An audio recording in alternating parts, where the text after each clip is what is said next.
Oke, yang pertama saya ucapkan salam kenal ke teman-teman yang saya tadi sebutkan. Kang, terima kasih sudah hadir. Lalu teman-teman katanya ada berbagai, ada yang dari mahasiswa, ada yang dari teman-teman aktivis, ada yang dari bakul kopi, ada yang akademisi, ada yang dari dokteran, Mas. Siapa? Baik-baik. Wah, ini menarik. Yang pertama, saya tanpa bermaksud untuk disclaimer ya. Saya bukan akademisi filsafat, tapi saya penikmat saja bahwa dalam perjalanan hidup saya ternyata secara akademisi saya lebih studinya tidak di filsafat, saya di STSI Bandung, kalau sekarang ISBI, teater, lalu hukum di Untag Surabaya. Akademi saya. Sehingga kalau bicara filsafat, maka lebih ke laku saja dan dengan berbagai orang. Nah, tetapi dalam banyak hal, akhirnya justru malah kecintaan terhadap keilmuan, terhadap kepengetahuan dan berbagai hal yang berhubungan, berpengaruh dalam karakter, cara pandang, perspektif adalah justru dari berbagai ilmu-ilmu filsafat. Nah, tadi sudah disampaikan sama Mas Indra bahwa saya bukannya capek atau apa, karena berkali-kali juga ketika bicara kelas filsafat mungkin teman-teman juga bosan. Pada akhirnya terjebak kepada, bukan terjebak, lebih sering pengulangan. Kita tidak bicara kelas rutin sebagaimana kampus, tetapi kita bicara tentang filsafat yang memungkinkan mampu menjadi tolak ukur dalam bertindak pada akhirnya, berpengaruh signifikan terhadap laku pribadi. Di dalam laku ini adalah cara pandang tentu saja, lalu cara pandang mengakibatkan cara bertindak. Cara bertindak mengakibatkan bertindak. Nah, dan kemungkinan-kemungkinan setelah terjadinya tindakan. Nah, maka dalam hal ini saya sampaikan tadi ke Mas Indra, sebenarnya ke panitia, bahwa nggak apa-apa kita kelas filsafat, tetapi ayo kita langsung ke substansinya saja. Kenapa? Teman-teman, karena semua sudah ada di internet dan saya rasa tidak ada satupun di antara kita yang tidak punya smartphone. Kemampuan untuk mengakses dunia internet semua sudah ada. Jadi, mari kita langkahi hal-hal yang sifatnya etimologi. Karena ya kalau Socrates, Plato, kalian buka sendiri aja di internet. Sejarah filsafat keluar semua. Selesai, itu selesai. Saya langsung langkahi ke sennya, ilmu filsafatnya. Ada 3, teman-teman. Ini pun sama. Mau di kampus, ini kenapa saya harus sampaikan dulu yang menjadi dasar. Di kampus pun ada 3, yaitu ontologi, epistemologi, dan aksiologi. Sudah, 3 itu. Buat filsafat. Banyak pengertian dari berbagai ahli, tetapi kamus tentu saja representatif untuk menjadi diajukan untuk kepentingan akademis. Tapi untuk laku, nanti kita bedah bersama. Nah, kalau aksiologi itu lebih kepada yang berwujud dan tampak wujudnya atau keberadaan. Kalau di dalam pembeda, di pres dengan epistem dan aksiologi, bahwa ontologi itu sifatnya apa? Jadi ilmu tentang pertanyakan kayak barang, manusia yang udah wujud. Epistem, knowledge, pengetahuan, epistem. Nah, aksiologi itu lebih ke nilai, moral. Jadi kalau aksiologi bicara tentang apa, kalau epistem bicara tentang bagaimana, kalau aksiologi bicara tentang mengapa atau untuk. Paham ya? Jadi 3 dasarnya itu. Jadi mau bicara filsafat sejauh apapun, dasar 3 itu. Nah, yang paling penting, saya akan coba langsung rumuskan. Sebagai refresh dulu yang pertama ya. Ada 3 buku yang saya rekomendasikan ke teman-teman. Kalau memang pada akhirnya tertarik lebih. 3 buku itu, 1, Bertrand Russell, Sejarah Filsafat Dunia. Tidak ada bagi saya, tidak ada yang lebih komprehensif melengkapi itu. Yang kalian teman-teman terima adalah pendahuluan di buku tersebut. Saya printkan, saya fotokopikan, itu untuk lokal. Karena itu buku kata pengantar pendahuluan di kata pengantar di buku tersebut menjadi bahan novel dunia Shopee. Sehingga, nah bagi teman-teman yang lebih tertarik dengan dunia imajinasi, tetapi mengeluarkan data-data autentik dari buku itu, dirumuskan oleh Gauder dengan baik dan bahkan bestseller bukunya, yaitu Dunia Shopee. Dunia Shopee itu arek cili sing peluyuran, sing gak jelas. Kalau di Jawa mungkin ki arek opo kok mikirnya takone aneh-aneh lah, itulah Dunia Shopee sebenarnya. Nah, tetapi bagi dia meruntut sebagaimana Bertrand Russell. Kalau Bertrand Russell secara ilmiah, kalau dia sebagai prosa novel. Dan yang ketiga, kamus filsafat. Banyak, tetapi yang saya rekomendasikan Loren Bagus. Saya ada contoh bukunya, dan itu kata pengantarnya di situ. Yang lebih ini. Jadi kalau teman-teman, daripada banyak buku, tapi mendingan satu kompresif. Satu lagi, kamus filsafat ini. Loren Bagus. Nanti kalau ada sesi tanya, misalnya segala macam, tinggal buka sendiri, di sini semua ada jawabannya. Kamus filsafat. Apa sih definisi cinta? 4 halaman tuh cinta dibahas di sini.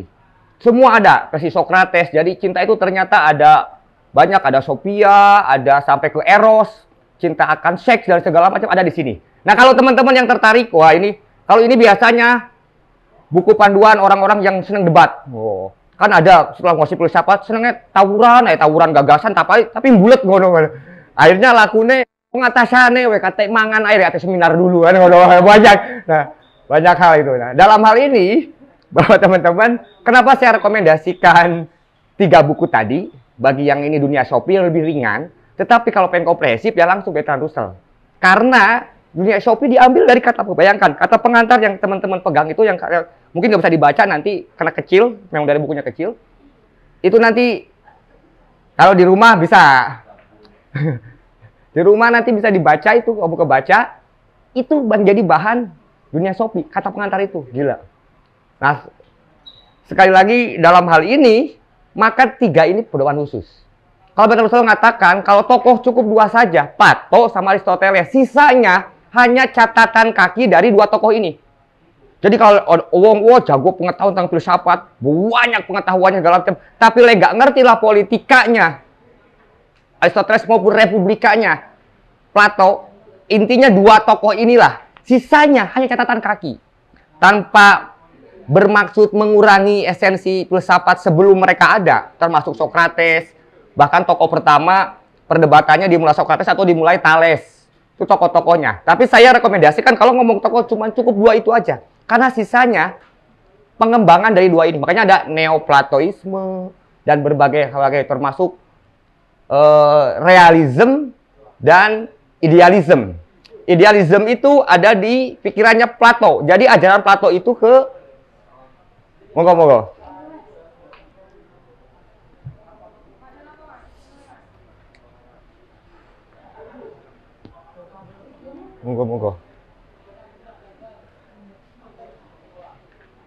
Oke, selamat datang teman-teman. Oke, saya ulang. Jadi ada 2 tokoh yang bukan saya rekomendasikan, memang semua filsuf itu yang ngomong Bertrand Russell sendiri. Sisanya, jadi pikiran sampai kok berkembang abad modern, artinya dari Yunani kuno, Romawi kuno, lalu Renaissance, hukum alam, sampai ke modern, itu hanyalah catatan kaki dari Plato dan Aristoteles. Subnya, ajarannya, Plato itu idealisme. Terkenal tuh. Lebih ke subjektivitas. Jadi, subjek. Makanya aku berpikir, maka aku ada, itu René Descartes tuh yang pikir. Itu sebenarnya lanjutan dari subjektivisme atau idealismenya Plato. Berbeda dengan Aristoteles. Meskipun dasar-dasarnya dia memahami dan mengerti dari Plato, tetapi pengembangan luar biasa dari Aristoteles adalah ketika dia merumuskan justru adalah hakikat hidup itu adalah realisme. Yang akhirnya menjadi ajarannya dia, realisme. Realisme itu yang berkembang kemudian, ya jadi Machiavelli, bahkan gurunya Mas Indra, Karl Marx, itu orang-orang realisme. Jadi nggak iso. Contoh ini, kalau nah ini misalnya kalau Mbah Cokro, kalian tidak ada satupun di dunia yang tahu lokasi Mbah Cokro, maka Mbah Cokro itu ada nggak warung Mbah Cokro itu? Jadi kalau seluruh dunia nggak ngerti ada warung Mbah Cokro di sini, maka Mbah Cokro itu ada nggak? Gak ono. Karena apa? Karena harus ada dulu. Nah, kalau itu realisme. Nah, tetapi Plato pikiran dulu, justru di pikiran dulu baru ada. Nah, itu berlawanan antara koyo debat telur ambe kucing, telur ambe ayam duluan mana. Jadi debat pikiran idealisme sama realisme gak pernah ketemu. Makanya yang menarik adalah Immanuel Kant ketika membuat satu, dia menyebutnya aliran fenomenisme. Jadi mengambil dari fenomena, ya tergantung lu mau dari sudut. Ada yang misalnya masjid di mana gitu. Secara idealisme itu dipikiran dulu. Nanti bidangnya segala macam. Maka kan pikiran dulu ada. Didesain oleh pikiran. Ya, kata orang realisme, ya enggak dong. Masjid itu ada setelah dibentuk. Kurang lebih seperti itu. Dalam hal perbandingan antara idealisme dan realisme. Atau subjektivitas dan objektivitas, realita. Nah, ajarannya Plato itu lebih ke kayak Eropa Timur tuh. Kalau sekarang itu. Nah, kalau Aristoteles justru ke sini, ke kayak Iskandaria. Kalau sekarang Turki. Masuk ke situ. Dan dulu, makanya di abad itu, ini salah satu catatan yang menarik tuh. Yang membedah Fahrudin Faiz. Islam di era itu cukup kuat karena dia apa? Mengikuti realisme. Jadi ide itu nomor sekian, mistik segala macam. Jadi Islam itu malah melanjutkan pikirannya Aristoteles di abad itu. Di abad itu justru malah mampu menaklukkan Gaunopopone. Lalu masuk kepada Renaissance. Di dalam Renaissance itu justru kebalik. Kebaliknya apa? Eropa Timur mulai memasuki pikirannya realismenya Aristoteles. Islam mulai mistik. Jadi percaya hal-hal yang mistik dan segala macamnya, termasuk Qodratullah dan segala itu dipercaya sebagai hakikat hidup tanpa kajian, tanpa pembenaran dan segala macam. Akhirnya kalah tuh di dalam perang peta dunianya itu. Islam mulai di situ salah. Sebelum akhirnya Konstantinopel direbut kembali di Al-Fatih ya. Nah itu, tapi itu historis kaitan politik dunia. Nah kita hanya sebatas filsafat itu. Dasarnya sekali lagi Plato dan Aristoteles. Sisanya itu catatan kaki. Jadi kalau orang ngomong filsafat, wah si ini segala macam, aku pengagum feminisme, wah saya ini tokoh-tokoh feminisme yang dikuasai itu Simone de Beauvoir misalnya, istrinya Sartre. Itu dengan paham modern atau Immanuel Kant. Sebenarnya itu hanyalah pengembangan dari dua tokoh ini saja. Jadi teman-teman kalau ada yang menguasai tapi nggak ngerti Plato Aristoteles, itu dia hanya menguasai catatan kaki. Nah, jadi kalau mau basic kepada pikiran, isme atau paham, bukan ilmu ya, kajian, ya dua tokoh ini. Cukup mengenal Plato dan Aristoteles lalu pikirannya dikaji, itu selesai. Itu kaitan yang pertama, pengantar historis. Yang kedua sekarang tadi aksiologi tadi itu, ontologi itu, saya rasa kita lewati dulu, karena kan wis tahu, iki asbab tempat pokok kan ngono. Kenapa? Saya langsung kepada metode question. Jadi intinya, kalau pinjam bahasanya Socrates itu kan karena istrinya galak minta ampun. Makanya kata Plato, le istrimu baik yo, kon jadi bahagia. Tapi kalau istrimu ketemu istri jodoh yang galak dan gak cocok, kon jadi filsuf kan ngono. Itu Plato sih ngomong. Nah kenapa? Karena gurunya Aristoteles, Socrates jadi filsuf karena istrinya super galak. Bendino kalau nggak metu Socrates jadi seneni. Akhirnya dia bendino itu ben pagi budal ke pasar delo-delo itu gak ada kerjaan waktu itu. Socrates akhirnya di filsuf ya. Batin terus mungkin. Jadi kalau kalian mau jadi filsuf, carilah istri yang nggak cocok. Insya Allah jadi filsuf.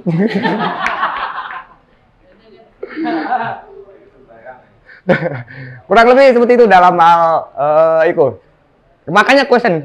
Socrates itu yang ngono memulainya itu sebelum diartikan bahwa ini adalah ilmu filsafat. Takon atau saiki itu super kepo lah. Iki kok iso keluar teko vagina bayi manusia. Kok manusia bisa tumbuh, bisa bernapas? Ditakon. Kebetulan kakaknya Socrates adalah seorang bidan kalau sekarang. Pak dokter mungkin bisa ada tambahan nanti. Tetapi historis itu di situ dimulainya itu. Kalau Yunani kuno apa seluruh coba. Sekarang gini, semua kajian ilmu, mau lu kuliah ekonomi, mau lu kuliah hukum, mau lu kuliah apapun ya, pasti Yunani kuno. Kamu ngomong matematika gak akan lepas dari Pitagoras. Bahkan Pitagoras pun juga yang merumuskan tentang pikiran-pikiran yang akhirnya menjadi rumusan fisika dan biologi. Yang akhirnya rujukannya pada ilmu kedokteran. Nah, kalau seperti itu. Jadi asal muasal itu ya tetap dari dunia filsafat. Nah cuman kalau saya pinjam bahasanya Rocky Gerung, kebodohan edukasi sistem di Indonesia itu adalah ketika filsafat ditaruh di akhir, padahal harusnya dasar. Contoh, saya kuliah hukum, saya semester 7 baru ada filsafat hukum, nggak gila. Jadi setelah saya mengenal pidana, perdata segala macam, dasarnya malah nanti ketemunya nanti di semester 7. Dan saya rasa di fakultas lain pun, fakultas bahasa, fakultas sastra maupun ekonomi, bahkan saya rasa di kedokteran pun mungkin sama. Biologi, artinya dunia filsafat atau keilmuan filsafat justru malah ditempatkan di akhir. Karena apa? Perspektifnya di kita adalah falsafah yang ujungnya nanti kebijaksanaan. Iya, tetapi dasarnya adalah pertanyaan. Kon lapo kate lapo kuliah. Kon kate lapo duduk neng kene. Kon lapo dulu aku. Nah, itu pertanyaan-pertanyaan. Paham ya dalam itu? Nah, jadi filsafat itu sebenarnya mempertanyakan kebenaran. Maka dalam kata pengantar tadi itu buku itu Bertrand Russell di dalam buku ini menyampaikan inti filsafat itu adalah mempertanyakan kebenaran untuk menjadi keyakinan. Kamu menganggap agama itu benar, tapi untuk sampai kamu meyakini bahwa ini adalah agamaku dan aku ikhlas menjalankan ibadahku, maka butuh pertanyaan-pertanyaan. Nah, pertanyaan itu akan mempertemukan jawabannya. Kalau jawabannya kitab suci dan segala macam lalu dapat diterima, dia akan menjadi lebih yakin. Jadi tidak, kan ada tuh yang selentingan dari tahun 2000-an. Dan saya rasa sampai sekarang masih ada bahwa filsafat itu adalah ilmu yang menyesatkan. Saya pinjam kalimatnya Jawawi Imron, tokoh penyair dari Madura. Jawa Imron mengatakan, lebih baik tersesat di jalan yang benar daripada merasa benar di jalan yang sesat. Sekarang akeh sing merasa iki bener. Salat itu ngene, sosial itu ngene, amal itu ngene, itu benar. Tapi tidak pernah mempertanyakan. Padahal filsafat itu mempertanyakan itu. Mungkin tersesat, iya, tetapi pasti tersesat ke jalan yang benar. Karena dia terus berevolusi mencari kebenaran-kebenaran tertentu yang akhirnya menjadi keyakinan. Sampai situ paham ya poinnya? Poinnya jadi, poin dari filsafat itu adalah justru mempertanyakan kebenaran. Kalau kamu udah merasa benar, aku itu seorang filsuf, aku merasa benar, maka dia bukan filsuf. Karena ketika dia terus bergerak di dalam pencarian kebenaran atau di dalam bahasa Muslim, Sufi, itulah filsuf. Paham ya? Jadi mempertanyakan kebenaran sampai aku iki kalau bangun subuh itu dan tidak bangun subuh, kalau bangun siang dan tidak bangunnya pagi, dipertanyakan itu semua. Apa sih efeknya ke tubuh? Oh ternyata pantesan lebih baik bangun pagi karena kita melewatkan satu vitamin alam yang diberikan semesta lewat matahari misalnya. Vitamin D. Dongo. Vitamin D. Jadi karena bangun siang, oh secara biologis ini. Secara jam kerja, ternyata kalau bangun kita siang, kemampuan bertahan fisik kita itu ternyata sebentar. Akhirnya apa? Sorenya udah ngantuk lagi. Karena apa? Oksigen terbaik itu ada di pagi. Itu secara biologi ditanyakan. Kok iso sih gak oleh bangun pagi?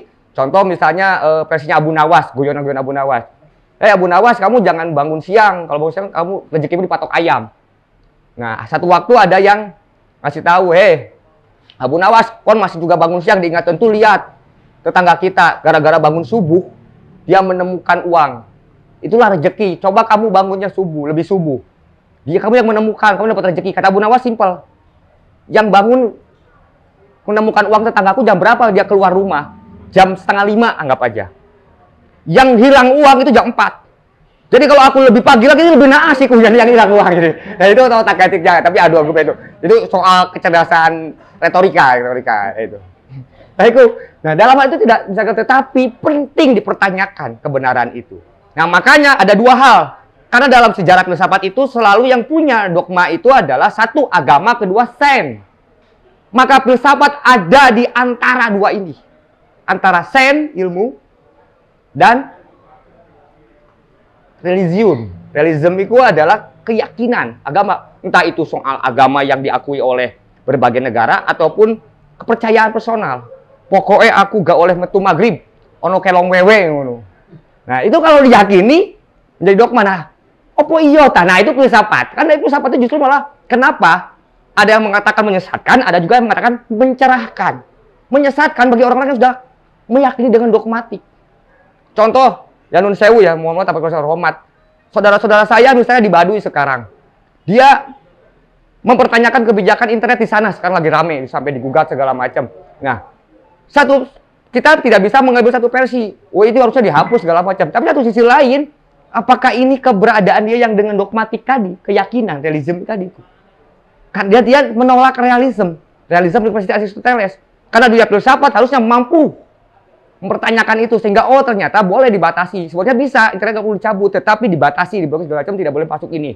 Nah, sehingga anak-anak Baduy tetap punya kans untuk menemukan informasi lebih cepat dan tidak secara turun-menurun tanpa perubahan. Kecuali memang kami memang memutuskan tidak mau berubah sampai kapanpun. Ya oke kan gitu, itu pilih aja.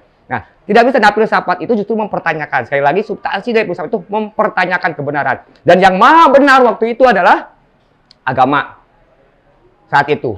Tentu saja Yunani kuno menyampaikan di Yunani kuno itu abad 400 sebelum Masehi sampai menjadi martir Sokrates dengan pikiran-pikirannya itu. Sokrates yang memang pertanyakan tentang ketuhanan, benar agama itu, dan itu otoritas tinggi. Nanti setelah ini kita akan bahas sumber pengetahuan itu dari mana. Salah satunya otoritas paling tinggi. Nah, otoritas itu agama dipertanyakan. Bener tah nenek, bener ke sejarah Nabi itu.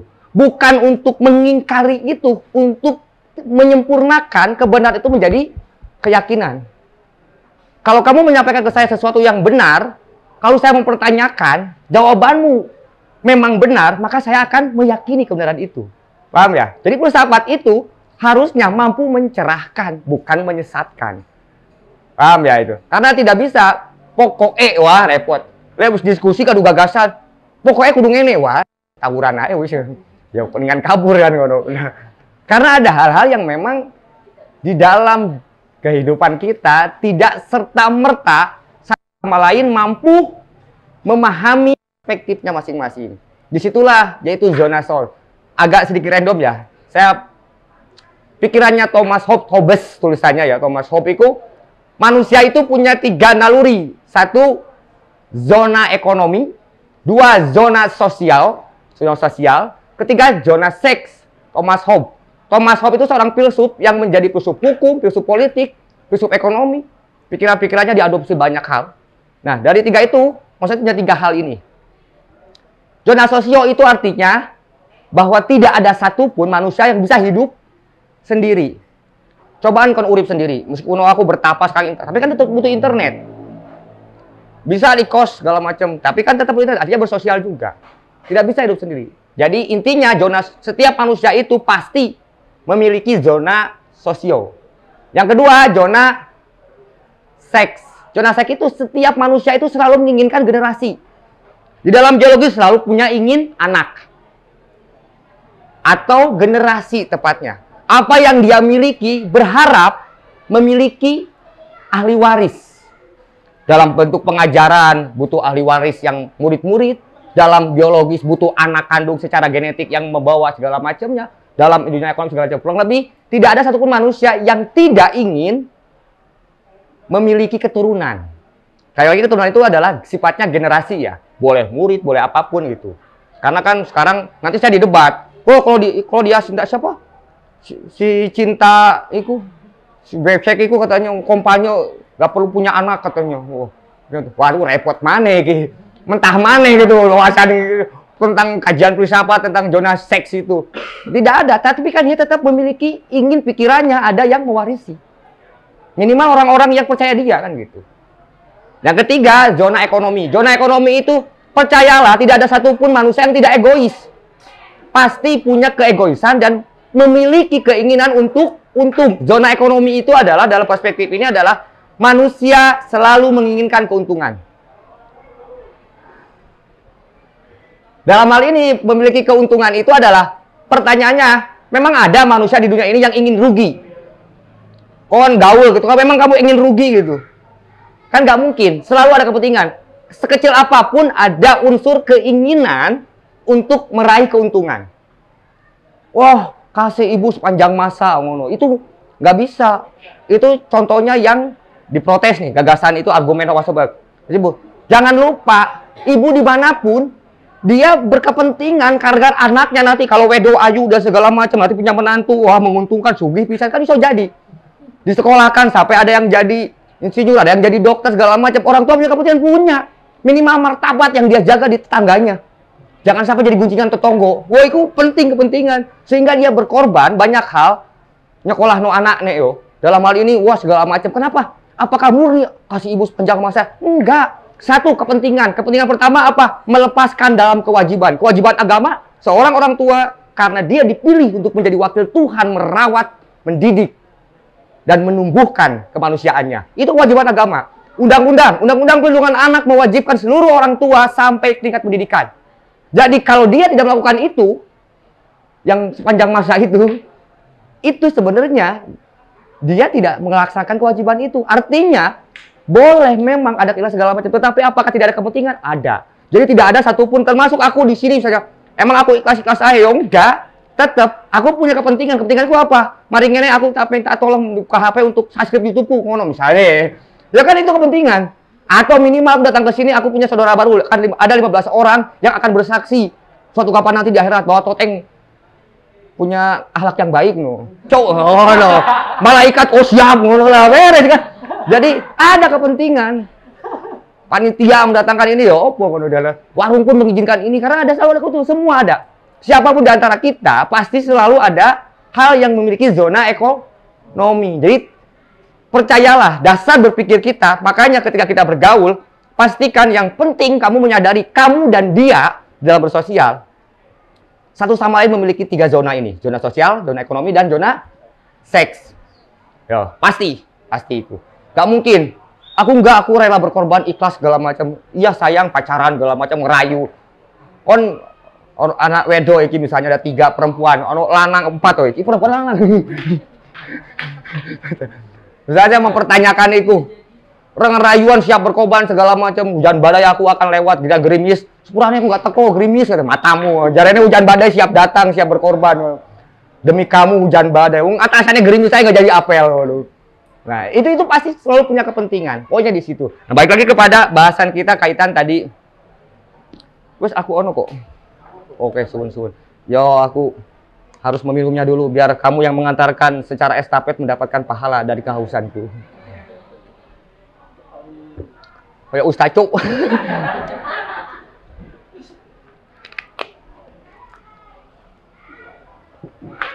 Oke. Maka dalam hal ini yang penting, nah sekarang saya kasih kunci, boleh catat nih. 2 kunci filsafat itu adalah ada di pengetahuan dan bahasa. Jadi inti itu, kalau untuk menjalankan kehidupan sebagai di dalam dunia filsafat ya ada 2. Alatnya, logika. Yo, alatnya. Nanti kita punya. Tetapi dua hal terpenting dalam dunia filsafat adalah pengetahuan dan bahasa. Pengetahuan adalah segala apapun yang dimiliki oleh vocabulary tubuh kita. Pengetahuan tangan kaitan cara-cara itu adalah pengetahuan teknis. Pikiran, pengetahuan tentang teori dan segala itu pengetahuan tentang wawasan. Lalu hal-halnya kemampuan, teknik, segala macamnya itu adalah semua dari pengetahuan. Yang nanti kita bahas sebagai epistem, ilmu tentang pengetahuan. Ini ya sepurane ya rodo-rodo rancu. Di KBBI kita itu beda ini. Ilmu pengetahuan disatuin. Iki rodo-rodo kurang ajar nih. Ilmu itu sense, pengetahuan itu knowledge. Kalau bicara tentang kosakata, itu beda. Nggak bisa digabungin ilmu pengetahuan gitu. Sen itu ya ilmu. Ilmu itu nggak pakai pengetahuan. Ilmu itu justru adalah pengetahuan yang sudah diuji sistematik dan dipraktikkan secara empiris, lalu mencapai hasil yang berulang secara sama. Itu yang disebut ilmu. Contoh misalnya, es kalau dibiarkan dia cara mencair. Itu pengetahuan awalnya. Diuji, bikin es lagi. Sampai 10 es keluarkan dari kulkas, dari freezer, dibiarkan dipanaskan, tetap mencair semua, berulang hasilnya, paham? Sistematisnya dilakukan, lalu empiriknya dipraktekkan, lalu diulang hasilnya sama. Itu disebut ujian pengetahuan untuk mencapai level sains ilmu. Nah, epistem bicara pengetahuan. Filsafat tidak hanya soal ilmu, karena ilmu pun dipertanyakan lagi. Makanya ada tesis, hipotesis, terus berulang. Dan ada banyak zaman segala macam ya. Maka kan dulu moso sih Gusti Tuhan itu akeh dewa, ada dewa laut, ada dewa Sokrates kan longor. Tuhan nggak bingung dah, makanya dipateni Sokrates longor kayak biyen. Hanya yo dihukum mati Socrates gitu. Tetapi memang itulah pertanyaan. Tapi akhirnya dulu juga ketika sebelum bumi itu bulat, bumi itu datar. Karena kita berjalan itu datar, mampu kalau bulat kita akan jatuh misalnya itu. Percaya itu semua bulat. Tapi setelah diuji kembali ternyata secara gestur ternyata adalah ada putaran dan bulat ternyata. Diputuskan bumi itu bulat. Sekarang katanya ada yang melihat membuat satu penelitian lagi kaitan fenomena alam itu. Bahwa bumi itu ternyata tidak bulat, jembuh segitiga merah tak apa ya nggak tahu. Nah, tetapi itu kan pengetahuan otoritas yang seperti itu diuji oleh Sen. Oke, saya masuk kepada sorry.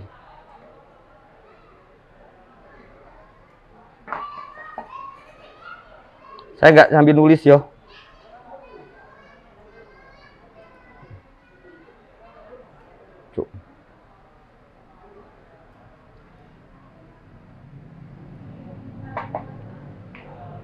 Yo, epistem itu pengetahuan benar, logos cabang atau ilmu, celah filsafat yang membahas tentang ciri dan ranah pengetahuan.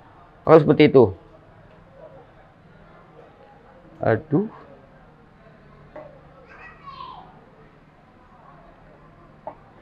Etimologi itu ini yang apa sih? Epistemologi, sorry. Etimologi itu sejarah. Saya lewati ya, karena semua ada di internet. Kalau kamu etimologi, kamu mau bicara filsafat misalnya kayak Thales, Epictetus, Pitagoras, di situ semua sebelum ada kajian filsafat itu Socrates baru dimulai. Tapi yang membuat satu prasasti dunia filsafat ya Plato itu. Socrates abad 400 sebelum Masehi, Plato abad 300 sebelum Masehi. Epistem itu adalah apakah manusia mampu mengetahui hakikat, keabsahan, dan kebenaran pengetahuan. Jadi apakah manusia mampu mengetahui hakikat, keabsahan, dan kebenaran. Jadi pertanyaan itu, apakah pengetahuan itu bersifat kemungkinan atau suatu keyakinan tanpa olah keraguan? Ini yakin atau keraguan? Nanti kita bahas. Dengan cara apa kita dapat mengetahui itu pertanyaan-pertanyaan kurang lebih seperti itu.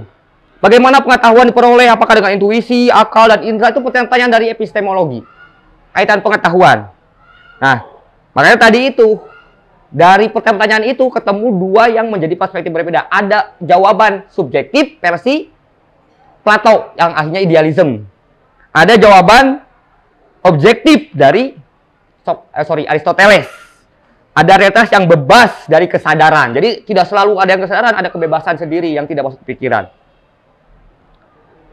Objek pengetahuan, kata epistemologi itu, satu fenomena. Fenomena itu gejala alam. Objeknya itu. Jadi untuk mempertanyakan pengetahuan itu, apakah hujan itu dari mana? Misalnya fenomena, kok bisa jadi terhujan? Padahal dulu itu dari yang namanya Juni sampai Oktober itu tidak akan ada hujan. Tapi saiki yo, HUT RI, yo Oktober, segala macam yo hujan. Nah itu dicari tuh fenomena alam. Itu filsafat itu di dalam itu. Yang kedua, masa lalu pengetahuan itu. Jadi percaya masa lalu, pas masa lalu kan kita mengerti masa lalu. Itu dunia pengetahuan. Yang ketiga masa depan, paham masa depan. Epistemologi itu memahami masa depan. Percaya nggak bahwa kita mengerti masa depan? Contohnya gini. Tadi saya berangkat dari tempat saya tinggal saya di Rungkut jam 18.30. Saya tadi menduga saya akan sebelum jam itu saya akan sampai di situ. Itu pengetahuan. Atau dia misalnya di kos berduaan sama perempuan. Saya jamin 3 bulan kemudian ada yang hamil tuh. Di antara mereka berdua, ya pasti perempuannya gitu. Itu pengetahuan masa depan. Paham ya? Predictive knowledge sifatnya. Itu bisa dipastikan. Paham ya dalam hal ini? Jadi dalam objek pengetahuan itu tadi fenomena jelas, masa lalu dan masa depan. Jadi tidak hanya masa lalu yang bisa dikaji sebagai pengalaman, tapi masa depan pun sebenarnya itu bagian dari pengetahuan. Tahu bahwa ternyata 9 bulan lahir itu. Nanti aku kalau kayak siapa yang viral itu si Widi Baik itu, aku ramal kau. Cok ngono tuh viral kan itu. Aku ramal kita akan jumpa di kantin. Yo iya loh, jam istirahat jaga kerja harus jaga kantin ngono. Ya itu masa lalu dan masa depan. Berikutnya Pelus itu ya etis, estetis dan religius. Pengetahuan itu objeknya. Etis kaitan etika. Contohnya gini, pengetahuan tentang etika itu. Aku yakin kalau aku gampar kon pasti ngamuk. Gak percaya? Aku yakin. Itu pengetahuan kaitan etis. Paham ya? Lalu estetis. Berikutnya religius, agama, pengetahuan tentang agama. Sumbernya ya dari kitab suci, dari ustadz, dari kiai, segala macam. Dan terakhir main. Nah, main itu memang bahasan sendiri, itu main itu kaitan dimensi dalam atau psikis. Kan ada intuisi dan segala macam di dalamnya situ. Itu juga objek pengetahuan. Itu objek pengetahuan. Yang ketiga, sumber pengetahuan. Sumber pengetahuan itu ternyata secara presentasi paling tinggi itu dari otoritas. Maksudnya otoritas itu siapa yang memiliki kekuasaan, itulah pengetahuan. Paham? Jadi, kon ngerti cara mana ya? Karena otoritasnya waktu di rumah ya bapakmu. Maka pengetahuan yang lain ya menjadi bedo. Atau di dalam kajian Islam. Contoh di Indonesia adalah diakui lebih dari 90% adalah mazhab Imam Syafi'i. Kan ngono. Itu ya pokoknya manut aja Imam Syafi'i. Kon enggak aku mempertanyakan secara filsafatmu. Al-Qur'an tak bedah lagi. Oh, gayamu mau ae tas alif-alif batas saya atau bedah-bedahan. Ya percaya aja beliau otoritas. Otoritas siapa? Imam Syafi'i yang dipercaya. Yang turun-temurun sampai ke ulama, sampai ke ustadz di kampung yang bersentuhan langsung kan gitu. Itu otoritas, pengetahuan dari otoritas. Mempertanyakan boleh untuk menemukan keyakinan. Tetapi apakah kon iyo lah? Jenenge Imam Syafi'i. Dia itu punya kecerdasan luar biasa. Imam Syafi'i itu jalan dari rumahnya ke langgar, ke musola atau ke masjid. Itu apapun yang terekam dari telinganya dia bisa hafal. Sehingga dia itu selalu menutup dengan menyumbal telinganya. Saking cerdasnya tuh otaknya Imam Syafi'i. Lakon kate gatel-gatelan, enggak, aku mau pertanyakan Imam Syafi'i, tak bedah dewe hadis sampai Al-Qur'an. Oh, raimu, waduh. Bedah pun dewe kan lah, uang ya, waduh. Ya, kalau seperti itu otoritas. Otoritas itu ya banyak ya, dari guru atau negara. Siapa yang punya otoritas negara? Ya negara. Enggak iso iki ngene iku. Wong undang-undang ning ngono. Ya kan percaya tidak percaya, tapi pengetahuannya itu. Kamu boleh mempertanyakannya, ya kan enggak apa-apa. Sesok ditangkap gara-gara penghinaan dan segala macam, ya urusanmu kan ngono. Tapi itu apakah ini dalam memperjuangkan kebenaran? Benar. Tapi kebenaran harus dengan cara yang benar. Kan itu. Are-are kan, wah aku membela kebenaran turun ke jalan, membela rakyat. Tiba emek selfie ngono tuh. Update status sesoke yo kon mabok. Mbek konco-konco aktivis pisan wis lo. Mari ngono kon wedoan. Bulan depannya perjuanganmu nggak jadi, ngambilin anak orang iyo kon. Ya itu oknum. Oknum. Oknum iki direkam gatel ya Indra iki ya. Bahaya iki. Mosok gara-gara ngomong ini aku dilebono ndra. Jadi otoritas, sumber pengetahuan pasti otoritas ya. Terserah otoritas agama, otoritas negara, itu pengetahuan yang pertama itu. Kata negara bahwa lambang negara itu gini, misalnya lambang negara itu adalah Garuda. Kan nggak iso mempertahankan, nggak iso. Garuda nggak Indonesia amat sih. Burung pipit lah mungkin. Atau komodo lebih Indonesia. Filsafatnya komodo itu gini-gini gitu. Kan bikin pengetahuan sendiri, nggak iso cuk. Otoritas negara menentukan Garuda adalah lambang negara dengan ketentuan-ketentuannya, bahkan menjadi penghinaan kalau kon ngelono Garuda. Wah, Garuda gak jelas ngono segala macam diomong no, gak cocok, gak Indonesia banget, bahkan katanya di India. Iki Garuda itu toko Mahabharata lah segala macam. Lebih cocok komodo atau apa badak bertulah satu, lambang Indonesia banget. Komodo Indonesia banget. Jadi filsafatnya adalah dia merayap-rayap katanya. Wah, ya karena lucu, tapi otoritas lebih menentukan. Ya kalau kon mau mengubah, ya kon jadi presiden dulu atau jadi ketua MPR yang merumuskan undang-undang perubahan lambang negara itu. Paham ya? Jadi apapun yang kalian tuh, contoh misalnya Mas Teja, siapa? Mas Teja. Mas Jimmy di kedokteran. Oh, udah jadi dokter. Mas Jimmy dokter. Dia nggak bisa kalau kepala rumah sakitnya menentukan kebijakan. Enggak, aku operasiku itu punya eksperimen. Dia aja harus ada standarnya, ada yang disebut SOP itu. SOP yang menentukan siapa? Otoritas. Terus ngarang pakai jampe-jampe barang dokter. Nggak iso, cok. Otoritas mengatakan SOP ini nggak iso. Atau siapapun kalian, kampus, skripsiku itu kok nggak diterima ini itu. Cok, dosen pembimbing punya otoritas. Jadi dosen pembimbing rubahan. Kon beda pak, bapak salah loh. Raimu ngaku dosennya kok. Lekon pengen debat, kok mari wisuda. Sadurung lulus, ya kon lakon ose. Paham? Itu penting otoritas itu. Jadi memahami bahwa pengetahuan ini adalah otoritas, maka kalian jangan mendebatnya. Paham? Yang kedua, sense perception. Sense perception itu indra. Maksudnya panca indra, cok. Nah, indra dulu, indra gatel.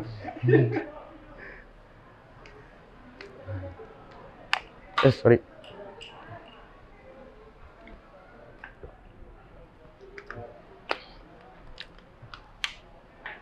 Ambil rokokan ya. Sepurane. Pak dokter, saya mohon maaf rokokan.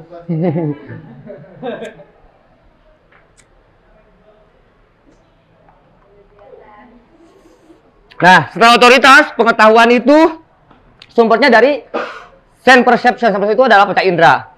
Jadi lo iki misalnya, wah indra ini, Mas Indra ini gewanteng. Ini pengetahuan dari panca indra. Pas disentuh oleh panca indra peraba, ya Allah kasare ngono. Oh di delomane dicium, oh baune kayak itu. Itu pengetahuan yang dijangkau oleh panca indra. Jadi sumber pengetahuan itu yang pertama otoritas, yang kedua sense perception atau sentuhan indra, panca indra. Pengetahuan lagu ini enak didengarkan misalnya.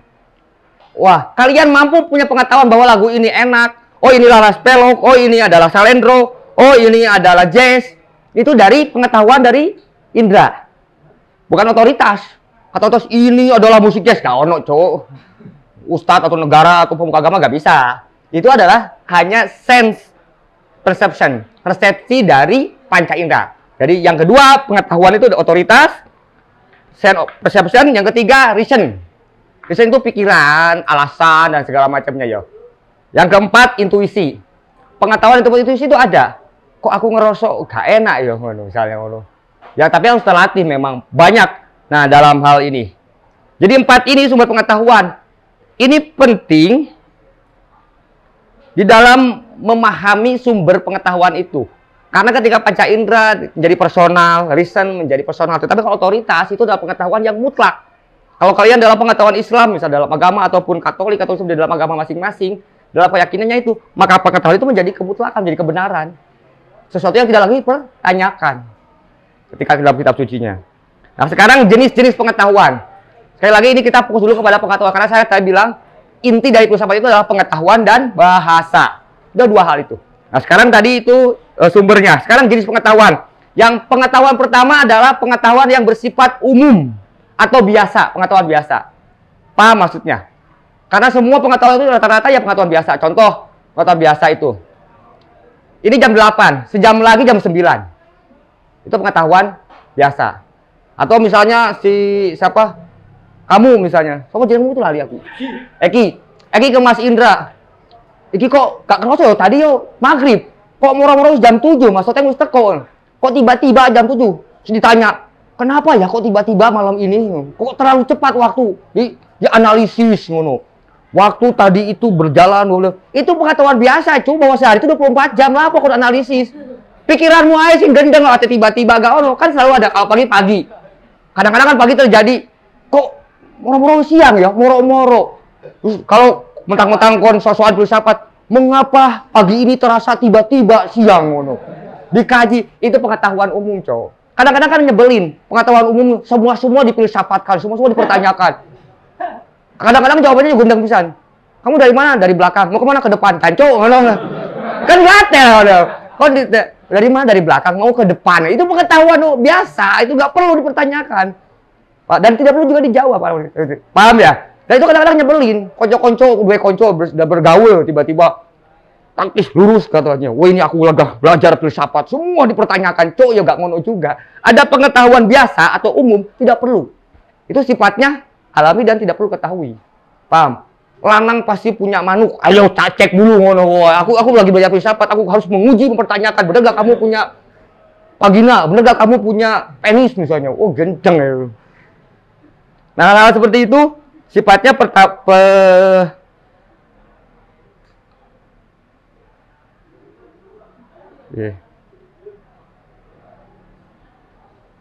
sifatnya pengetahuan biasa.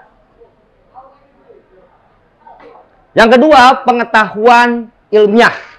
Ini boleh ya, pengetahuan itu. Jadi pertama, pengetahuan jenisnya itu biasa. Ini menjadi hal penting jenis-jenis ini karena nanti kalian agar mampu ketika di dalam perspektif hidup menghadapi apapun tidak akan lepas dari jenis-jenis pengetahuan ini atau epistemologi tadi itu, epistemnya itu. Yang kedua, ilmiah. Pengetahuan ilmiah itu pengetahuan tentang ilmuwan yang sudah diuji secara sistematis yang tadi saya sampaikan, sistematis, empirik, dan berulang hasilnya. Paham ya, Bu? Biologi, itu pengetahuan ilmiahnya ada. Contoh apa? Yang paling jelas, meskipun kon nggak kuliah semua, tapi jelas pernah belajar tentang metamorfosis. Itu pengetahuan tentang ilmiahnya, udah diuji. Jenenge ulat, kamu biarkan kok di kerangkeng, ayo kon bener gak jadi kupu-kupu, ngono. Wah, ilmiah gitu. Ya itu boleh diuji, membuktikan. Ternyata jadi kepompong, lalu jadi kupu-kupu, itu metamorfosis. Atau tentang bagaimana pohon tumbuh. Kita bahas dulu. Kalau pelajaran SD ini bagus nih, biologi. Biologi Indonesia itu salah satu ilmu yang secara sistematis yang paling bagus itu sebenarnya ya biologi Indonesia itu. Salah satunya ya pertumbuhan penduduknya kan tinggi. Itu berkat biologinya yang bagus itu. Salah satunya perkembangan keilmuannya juga sama gitu. Kenapa? Contoh dulu kita mempraktekkan dengan apa, kacang hijau menjadi toge. Kon meskipun nggak kuliah kan pernah mempraktekkan itu. Meskipun kon gagal, aku yakin gitu. Nah, kacang hijau mateng deh. Dari kacang hijau dirapi makan kacang hijau jadi bubur kan. Nggak repot ya. Di kon bawa 5 butir, bawa 1 kilo kacang hijau. Nah, itu pengetahuan ilmiah. Itu yang sudah melewati. Jadi tadi yang pertama pengetahuan biasa. Kedua, pengetahuan ilmiah. Yang ketiga, pengetahuan teknologi. Pengetahuan teknologi itu teknis ya. Nah, contoh misalnya nggak bisa tuh, meskipun kamu peduli kesehatan, terus kau nyoba-nyoba, kau nggak kuliah kedokteran, terus kamu, ayo tak otodidak aja nyuntik uang, ngono, canco, itu teknik nih, ono sekolah larang-larang, cu.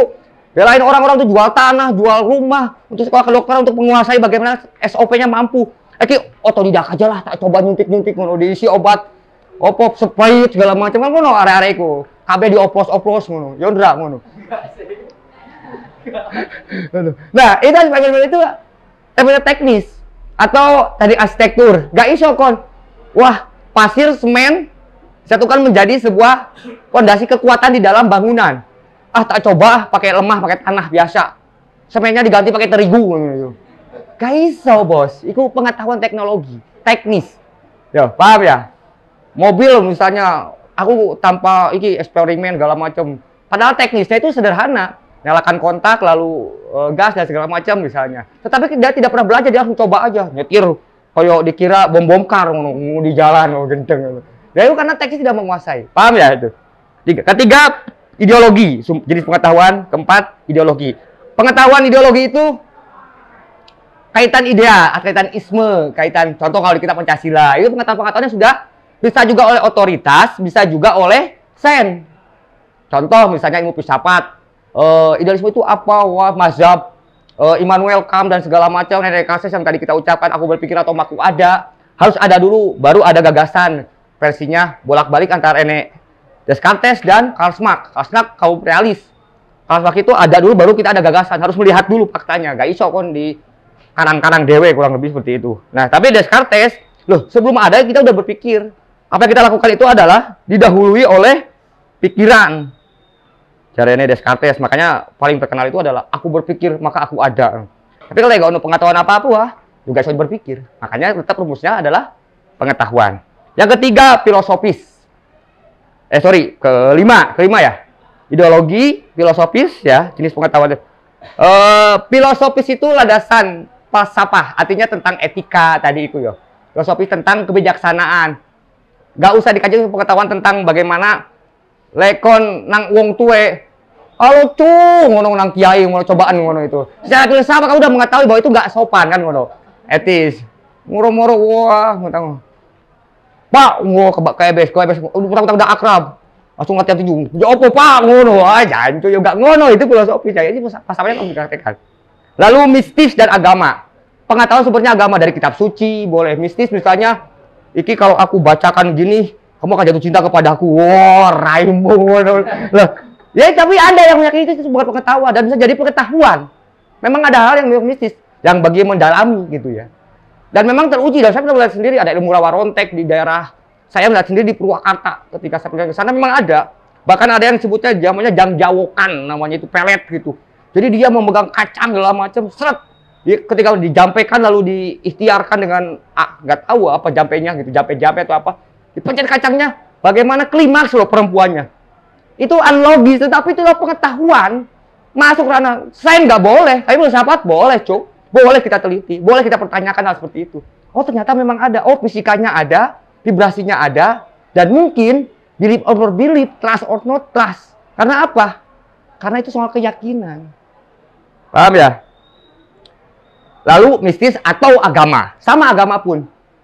Ya kalau filsafat tidak mau menembus, temen kan rokok itu ono. Nah ini kadang-kadang suka diselewengkan yo. Agama dan surga dan neraka itu ono. Yang tersesat temenan di dunia filsafat beneran menjadi ateis kalau. Wong belum tentu ono. Ya tidak apa-apa, kan kamu nggak punya keyakinan. Wong jelas ada di Al-Quran itu sampai ke telos. 80% sudah terbukti Al-Quran. Dari sejarah Nabi Adam semuanya sudah terbukti dan sudah diuji secara penelitian. Dan secara sains sudah diuji. Oh terjadi perang salib dan segala macam itu ada di semua ternyata. Ada yang belum terbukti yaitu tentang telos, tentang akhir. Yaitu apa? Masa penghabisan atau masa kiamat dalam perspektif kitab suci. Lalu paskah setelah kematian atau setelah hari akhir. Yaumil Masar di padang muslim, lalu akhirat disebutnya. Itu memang belum terbukti. Tetapi sebuah buku, sebuah kitab yang 80% sudah terbukti, 20% laginya lapo kon pertanyakan ngono. Kan ngono. Lekon 80% itu oh ternyata bener arek iki manungso. Tak kira tadi ku opo ngono. Tapi kan tadi kan baru 10% tadi ki manungso atau bukan? Nah dari jauh pas didekati diuji aku 80% manusia. Nah, aku yakin sekarang. Kan ngono. Nah sama di dalam hal pun. Nah itu agama. Tapi itu hak otoritas tadi itu masing-masing. Tadi sorry saya tambahan tadi. Yang otoritas tadi itu bahkan diri kita sendiri punya otoritas menentukan kan gitu. Itu juga sebuah pengetahuan. Jenis pengetahuan itu saya ulang ya. Kemampuan umum atau biasa ya. Ilmiah atau sains, teknologi, ideologi, filosofis, mistis, atau agama. Itu yang disebut jenis pengetahuan. Ini penting teman-teman, kenapa saya bilang kita langsung laku saja. Terkadang kita sering berdebat argumen sesuatu tanpa menyadari jenisnya. Contoh misalnya, ketika kamu sedang berdebat filsafat atau filosofisnya, kamu nggak bisa berdebat dengan orang yang menggunakan unsur ilmiah. Atau tadi itu, ngomong biasa, tiba-tiba kok udah jam 11 siang yo, ini hari ini berbeda ini ngono itu. Kok debat dengan ilmiah, kita uji ilmiah gak iso.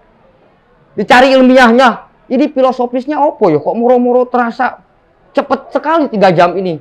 Tadi jam 7 pagi, sekarang kok tiba-tiba jam 11. Tiba diuji ilmiah, oh ada yang kelewat tadi konturu, tuh makanya pas pagi jam 11 misalnya. Ayo sekarangmu, tetapi itu sesuatu ranah yang berbeda, paham ya? Nah, teman-teman mungkin ya yang masih kuliah, ada yang sudah dan ketika penting juga di dalam kebijaksanaan. Ada kalau filosofis soal definisi di internet ataupun akhir kan ada kebijakan, ada kecintaan, nah, kebenaran itu ada sopianya itu, ya ada pilianya juga di situ. Itu penting menghormati itu adalah dalam perspektif menyadari jenisnya. Wong iki sedang ngomong teknik, kon debat. Juga perlu ngomong teknik itu jenenge masak itu pakai minyak goreng. Kon mau coba-coba pakai campur air karena minyaknya habis campur air itu tak tawuran karena ilmiahnya minyak dan air tidak pernah bersatu sudah diuji terus kon gak ini perlu dibuktikan ngono. Raimu cuy buktikan hanya meletek lang raimu. Tak uji air yo sirup. Minyak lagi digoreng kon siram air dia meletek lang raimu kan ngono. Ya jelas itu dua beda ranah pertanyaan-pertanyaan filosofis. Kamu pakai ke dalam dunia ilmiah yang sudah diuji. Kon boleh gak percaya, tetapi juga gak perlu memasuki penyakit yang apa penyakitnya itu? Goblok penyakitnya itu. Itu gak perlu kamu memasuki ke arah kegoblokan itu gitu. Itu paham ya? Jadi jenis pengetahuan sekali lagi itu jadi penting. Oh ini pengetahuan ilmiah, biologi, fisika dan segala macam. Oh ini pengetahuan teknologi, ini pengetahuan biasa. Ya. Proses lahirnya pengetahuan itu ada cuma 2. Kalau ini saya rasa teman-teman, tapi jangan keliru. Kalau biasanya kita di dalam umum adalah akademis dan non akademis, bukan. Tapi lebih tepatnya bahasa yang lebih tepat pendekatan non ilmiah dan pendekatan ilmiah. Jadi metodologi di dalam proses melahirkan pengetahuan itu non ilmiah dan ilmiah. Ilmiah itu tadi itu diuji dengan segala macamnya, lalu dipraktekkan secara empirik, dibikinkan sistematisnya, lalu diulang berkali-kali dengan hasil yang sama. Ada juga non ilmiah. Jadi itu. Jadi aku itu nggak kuliah, akademis itu kan terjebak kepada kelembagaan. Jadi pemahaman di kita sekarang ini wah akademis banget, jelasinnya. Ya opos ya akademis dan non akademis itu. Kadang-kadang saya lebih banyak menerima sebuah argumen yang baik dari Mas Indra yang kontranya nggak kuliah. Ketimbang juga saya lulusan S2, saya pernah ngasih materi di teman-teman yang diskusi S2. Artinya udah selesai S1-nya ya. Pertanyaannya pertanyaan yang sudah ada di Google gitu. Tapi Mas Indra pertanyaannya yo sama. Tetap. Mas Indra punya pertanyaan yang bagi saya saat itu luar biasa. Dulu kita diskusinya itu di tengah kota ya Mas Indra, di lapangan namanya Kedai Mulyo dulu di situ. Kajian filsafatnya di tengah lapangan, tengah kota sambil lihat lampu-lampu Tunjungan Plaza ngono. Pemandangannya lebih indah gitu. Lah, nah itu ilmiah tapi pertanyaan Indra. Ternyata Indra menguji sesuatu contoh. Nih, Mas Indra itu lagi bikin apa namanya pohon itu Indra? Taman apa kamu itu? Hah? Apa? Geologi. Nah itu kamu lagi bikin apa? Geologi. Cokro-cokro bergerak lagi bikin? Ya itulah. Terus dia bikin untuk para tumbuhan apa eksplorasi segala macam dengan kemampuan sains biologi yang dia sendiri kan nggak ngerti, nggak kuliah biologi Araiki. Araiki kalau kuliah biologi pasti udah punya anak kan, pengetahuan biologisnya tinggi nanti. Nah, tetapi teman-teman dia mempraktekkan pengetahuan ilmiah, paham? Tetapi ada mahasiswa biologi lalu ikut demo tanpa pendekatan ilmiah. Dia gak ngerti undang-undang. Saya pernah bertanya seorang mahasiswa. Bukan seorang, banyak mahasiswa lebih tepatnya ya. Dia mendemokan sesuatu yang dulu 2019 ramai tentang KPK. Saya tanya, kamu tahu undang-undang KPK isinya apa aja yang baru itu? Nggak tahu pokoknya melu loh. Itu non ilmiah. Padahal dia adalah akademis. Maka setelah itu saya sepakat. Saya menolak mengatakan pengetahuan akademis dan non akademis. Tetapi pengetahuan ilmiah dan non ilmiah. Paham ya? Karena di dalam falsafah tidak bisa pertentangan seperti itu. Nah dalam hal ini maka tadi itu boleh yang tidak sekolah, contoh petani segala macam. Ternyata ketika kita lihat lalu direkam sekarang zaman musim konten dan YouTube segala macam ya selesai dia dengan oh ternyata dia udah mempraktikkan sangat ilmiah sekali dan bahkan lebih ilmiah. Teman-teman tadi yang tadi Baduy itu, wih gila bagaimana perawatannya itu, mahasiswa itu tumbuhan kalau disentuh harus kena matahari dan segala macam. Dia tanpa ada materi itu dia menjalankannya. Pengetahuan itu ilmiah karena diuji apa? Bahwa padi sekian bulan akan panen. Itu ilmiah. Karena berikutnya musim berikutnya diulang menjadi sama. Berarti itu adalah pengetahuan pendekatan ilmiah. Nggak perlu kuliah, jadi nggak perlu akademis segala macam. Tapi bukan berarti aku ngelarang kon kuliah, cowok ya tetap kuliah selesai no, sing kon mari. Raimu aku ayo wisuda, cowok. Bagi saya kadang-kadang ya itu wisuda itu ya boleh lah. Apa namanya dipertanyakan segala macam. Tetapi yang paling penting kalau saya dulu, kenapa saya memutuskan wisuda? Saya ingin mengakhiri beban saya. Kedua, saya ingin memberikan pengabdian saya terhadap siapa? Orang tua saya. Meskipun terakhir saya kuliah hukum itu ya biaya sendiri. Tetapi, wah ternyata ada banyak. Memang dari awal ada kebanggaan. Yaitu yang penting ono foto wisuda pakai toga di rumahmu, di halaman rumah tamumu. Wah. Cuk arek iki, cuk pakai toga we wong tuane di samping itu wah kebanggaan. Lek lebaran itu tonggo-tonggone teko, wah anake wisuda ngono. Lah kon masih jadi berandal, 7 tahun rantau di Surabaya enggak lulus-lulus ya. Kasihan di kampung orang tuamu kan ngono. Bukan untuk filsafat atau apa, marino cuk ngono. Lalu seperti itu. Nah, dalam hal ini pendekatan ilmiah dalam itu bukan akademis dan akademis tapi metodologi. Paham ya? Kalau pendekatan non ilmiah penemuan kebenaran secara kebetulan. Yang pertama. Jadi, lah kok ternyata diolah-olah pupuk sama Indra tadi kompos ya Mas Indra. Ternyata hasilnya memuaskan. Tumbuhan itu lebih cepat. Pertumbuhannya itu lebih cepat ketika dikasih pupuk kompos yang dia gunakan dan itu lebih terasa organiknya. Itu apakah diuji apa? Awalnya kebetulan bisa jadi seperti itu. Jadi banyak pengetahuan itu yang justru adalah penemuan kebenaran secara kebetulan. Yang kedua, penemuan kebenaran dengan akal-akalan, a priori. Jadi, rancang-rancang iki ketone ngene-ngene iki iso itu. Dia nggak memakai teori apapun. Contoh, montir biasanya. Montir itu kan kadang-kadang dia nggak tahu itu sebenarnya masalah motornya apa, tapi dia karena punya jam terbang, dicoba mesinnya, businya segala macam. Akhirnya apa? Dia menggunakan akal-akalan dulu, nggak memakai teori. Pertama cuci dulu motor, wah montir selah, sing duwe ngamuk.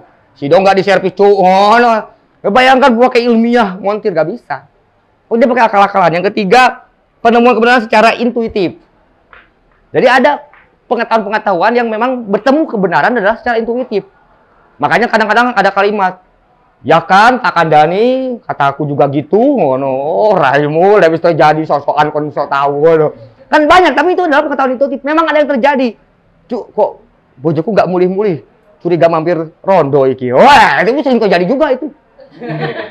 Nah, itu pengetahuan intuitif, paham ya? Nah, kadang-kadang muncul, meskipun pengetahuan intuitif itu sekarang lebih banyak bergeser karena apa? Input yang dimasukkan ke pikirannya adalah sinetron-sinetron. Contoh yang lagi viral kemarin itu apa?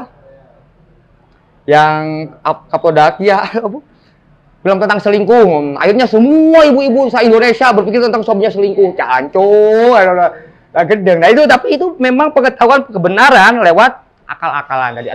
Intuitif. Dan yang ketiga, yang keempat, penemuan kebenaran melalui usaha coba-coba, eksperimen. Tak coba-coba sih, event. Wah kayak gini. Coba sih, Mas, kita bikin kelas filsafat. Oh, nggak sih tertarik. Nah coba-coba. Ternyata banyak yang tertarik kata Mas Indra, dan sehingga Senin itu sudah di-sold out kan karena saya bilang saya nggak mau tempat umum seperti biasa kelas yang sebelumnya. Karena apa? Saya tidak punya intensitas. Sehingga saya batasi 10 orang waktu itu. Tapi di nego jadi 15, bendeng itu. Kenapa jadi dengan saya 10 orang? Kenapa? Supaya saya punya intensitas dengan personal. Gak iso saya bukannya menolak sesi kelas kafe, tetapi kasihan yang ngape. Kok itu wong itu sopo sih ngomong ngopo sih ya, aku ya rugi juga itu jadi hinaan uang. Mendingan aku ngina kon. Apa seperti itu? Saya.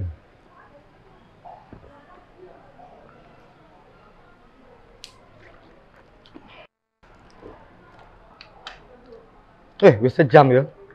Kok durung mari gimana ini? Tadi udah coba-coba, lalu kemudian melalui kewibawaan. Kewibawaan itu karismatik ya. Kadang-kadang pengetahuan yang ditemukan kebenarannya itu dari karismatik ada. Kiai itu mungkin karena karismatiknya ada sesuatu yang kan tidak mesti kiai itu tahu semua. Terus kalau saat ini takut, tapi dia jawab dan itu akan jadi kebenaran. Kenapa? Karena karismatiknya. Misalnya di antara kon takut Indra, takut aku, kon lebih percaya aku kan? Kan nggak mungkin ya, karena aku lebih bawa mungkin.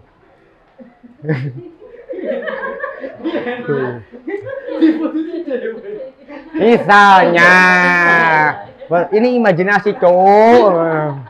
Terus purane yo, ini mohon maaf Pak Dokter ya, Mas purane Mas, punten pisan. Ya kelasnya di Cokro yo kudu ngene. Aku yo suntuk cuk ngantuk loh.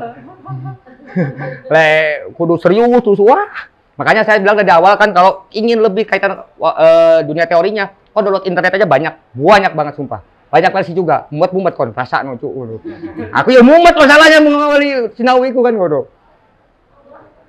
Lalu alat pancai. Nah, alat untuk menurut pengetahuan kalau tadi itu apa? Kebenaran menurut non ilmiah ya. Kalau ilmiah udah tahu tadi ya. Artinya secara ujian segala macam. Yang ilmiah itu juga kebenaran sama. Kalau ilmiah jelas diuji, di lab kan kalau bahasa kampus itu. Lab itu kadang-kadang kan perspektif orang-orang yang mohon maaf atau rasa hormat yang tidak mengalami kuliah itu library itu seolah-olah ya karena IPA, karena biasanya di SMA cuma ada lab IPA, kan nggak ada lab IPS.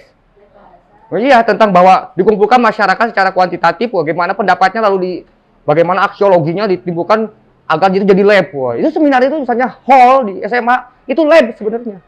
Tetapi kan perspektif lab itu dari SMP SMA ada ya biologi, Pak Dokter tuh pasti itu lab yang dalam perspektif normal. Padahal lab itu adalah ruang eksplorasi, ruang uji coba, ruang untuk menguji, ruang untuk meneliti. Ini lab saat ini, kelas ini. Apa? Ya untuk memastikan diri kita menemukan sesuatu dan untuk meyakininya. Apakah ini kebenaran atau tidak kan gitu.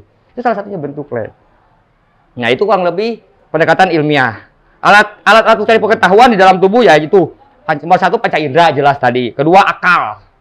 Ketiga nurani. Keempat naluri, intuisi, dan imajinasi. Sudah itu buat pengetahuan. Alat. Mode-mode pengetahuan ini sambil saya percepat ya. Mode-mode pengetahuan itu ya ada skeptisisme, nanti itu relativisme, kontekstualisme, the common sense tradisional, spesial epistemologi, itu berkembang. Makanya Plato pun ada Platonisme, New Platonisme, Neoplatonisme itu berkembang semua. Tetapi tadi kuncinya ada di idealisme dan realisme. Paham? Kalau saya karena orang panggung, orang teater, pertunjukan teater itu adalah pertunjukan alirannya itu realis dan non realis, sudah situ saja. Wah, ini kontemporer tradisional, wah ini absurd, wah segala macam. Itu terserah lu. Tapi cuma dua, realis dan non realis. Kamu boleh berpikir ini surrealis banget ya, surrealis. Oh, pomane tuh. Kadang-kadang kan penting untuk tidak ngeruwet-ruwet no diri. Filsafat itu, nah ya sebagai penutup. Oh sorry, ini penting juga. Tadi sudah ya filsafat ilmu, persepsi. Oke. Tadi saya katakan pengetahuan dan bahasa. Nah bahasa itu adalah bahasan. Bahasa itu ada dua nanti, persepsi. Yang kedua, persepsi itu melahirkan opini. Lalu yang kedua, abstraksi melahirkan pengetahuan. Itu kaitan bahasan. Bahasa dan bahasan dalam hal itu. Artinya bahasan itu adalah bahasa pengetahuan. Paham ya? Kan kadang-kadang hebat orang Indonesia itu. Hebat yang menciptakan kata-kata Indonesia yo. Mau ketemu loh bahasan. Ternyata bahasan itu adalah bahasa pengetahuan. Dan itu filosofis banget. Karena ternyata filosofi itu cuma dua. Pengetahuan dan bahasa. Artinya dapur dan ruang tamu. Bahasa untuk menyampaikan, untuk memperlihatkan pengetahuan itu. Nah, ada dua. Persepsi yang melahirkan opini. Yang kedua, abstraksi yang melahirkan pengetahuan. Paham ya? Nah itu bahasa itu. Kalau lebih, saya rasa itu aja sih. Kalau kaitan bahasa. Karena teman-teman punya imajinasi sendirilah. Atau punya keyakinan dan punya cara dan karakternya sendiri. Ciri-ciri epistemologi tadi bersifat sentral, posisi antara subjektif dan objektifnya itu sentral karena pengetahuan. Makanya subjektivitasnya dikaji, objektivitasnya dikaji. Idealisnya kudu ngerti, idealismenya. Realismenya juga kudu ngerti. Kon lek moco Karl Marx, kon juga kudu moco N.E. Descartes. Kon lek moco John Locke, kudu baca juga Immanuel Kant. Kon kalau baca Rendra, kon juga baca Sapardi. Kan gitu. Paham ya? Nah, itu dalam ini itu epistemologi. Dia bersifat sentral, posisinya antara subjektif dan ujungnya tadi itu idealisme, subjektivitas, realisme, objektivitas. Ke bawahnya pasti. Kita tidak bisa dalam keadaan pencarian gitu ya. Kita menempatkan, aku yakin gitu. Berarti kamu udah dogmatik, berarti sifatnya ya udah kon jadi agama ustadz segala macam. Jangan tolak yang tentang sains ngono. Kalau kamu jadi ilmuwan ya sudah. Gak iso kamu. Nah, Pak Dokter misalnya, ketika dia praktek dokter, ya dia jadi ilmuwan yang dipakai. Dalam hal ini ilmu kedokterannya. Tapi di rumah dia boleh menciptakan kebijakan terhadap pasangannya, pada keluarganya, bahkan punya keturunannya nanti, bahkan pada kehidupan tatanan sosial dengan RT dan segala macamnya. Itulah landasan epistemologinya, realismenya. Tapi idealismenya ya kedokteran, gak iso campur-campur. Paham ya? Karena dogmatika itu kena otoritas tadi itu. Landasan bagi segenap tindakan manusia dalam kehidupan sehari-hari. Epistemologi. Jadi kalau kamu bertanya, apa sih orang bisa berfilsafat itu landasannya? Yaitu epistemologi, pengetahuan, dan bahasa. Wes kuncinya. Kon memahami itu pengetahuan. Makanya yo bener jarene Al-Quran. Sebagai kata yang disuruhkan juga kepada manusia pertama itu moco-ocu. Jibril ngomong loh. Ya kan Iqra itu karena di Urahiro. Di Gua Mojokerto kan ngono. Moco-ocu sampai 3 kali. Moco-ocu ngono. Ikro kan gitu. Ya karena memang pengetahuan itu. Jadi filsafat itu lebih tinggi secara para pecintanya. Saya salah satunya.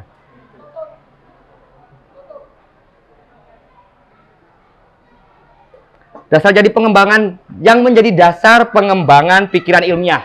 Jadi sebelum penyebab ilmiah itu epistemologi dulu. Atau kumpulan hipotesa dulu. Baru ditesiskan. Yaitulah epistem bergerak di situ. Jembatan antara alam keharusan, das Sollen ya, yang bersifat kejiwaan dan alam empirik, das Sein. Ya, apa yang dipikirkan dan apa yang dilakukan. Nah, dasarnya ya nanti kan ketemunya itu rasionalis, turunan dari epistemologi ya. Rasionalisme, empirisme, realisme, kritisisme, realisme, positivisme dan skeptisisme. Kalau yang kaitan nanti ontologi dan aksiologi itu beda lagi. Tapi ini kaitan epistem. Kalau ontologi kan ada yang stoikisme, nanti ke sana itu beda lagi. Itu dibaca di hermeneologi. Kon golek dhewe ae, gak cukup waktune cuk. Ya pegel dhewe aku. Raimu main nonton toco guyu. Nah, tapi saya tutup dengan saya satu lagi aku keakean bawa bahan cuk. Ya, tadi kan udah kadung diomongkan, pengetahuan, bahasa, lalu yang terakhir apa? Logika. Tadi kan disebutkan tadi ya. Logika itu terbagi menjadi dua, natural dan artifisial.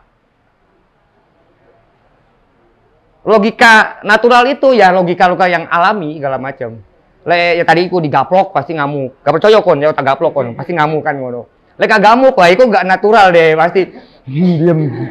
Sakit enggak, itu gak natural, cowok. Ya pasti loro, cowok digampar ngono. Itu paham ya? Itu logikanya. Itu logis, gak usah diuji lagi. Logikanya dari mana kok bisa nangis dia? Kok sok merah pipinya? Wah, diuji segala macam sekarep-karep. Logikanya itu natural. Yang kedua artifisial. Artifisial itu terbagi dua. Material dan formal.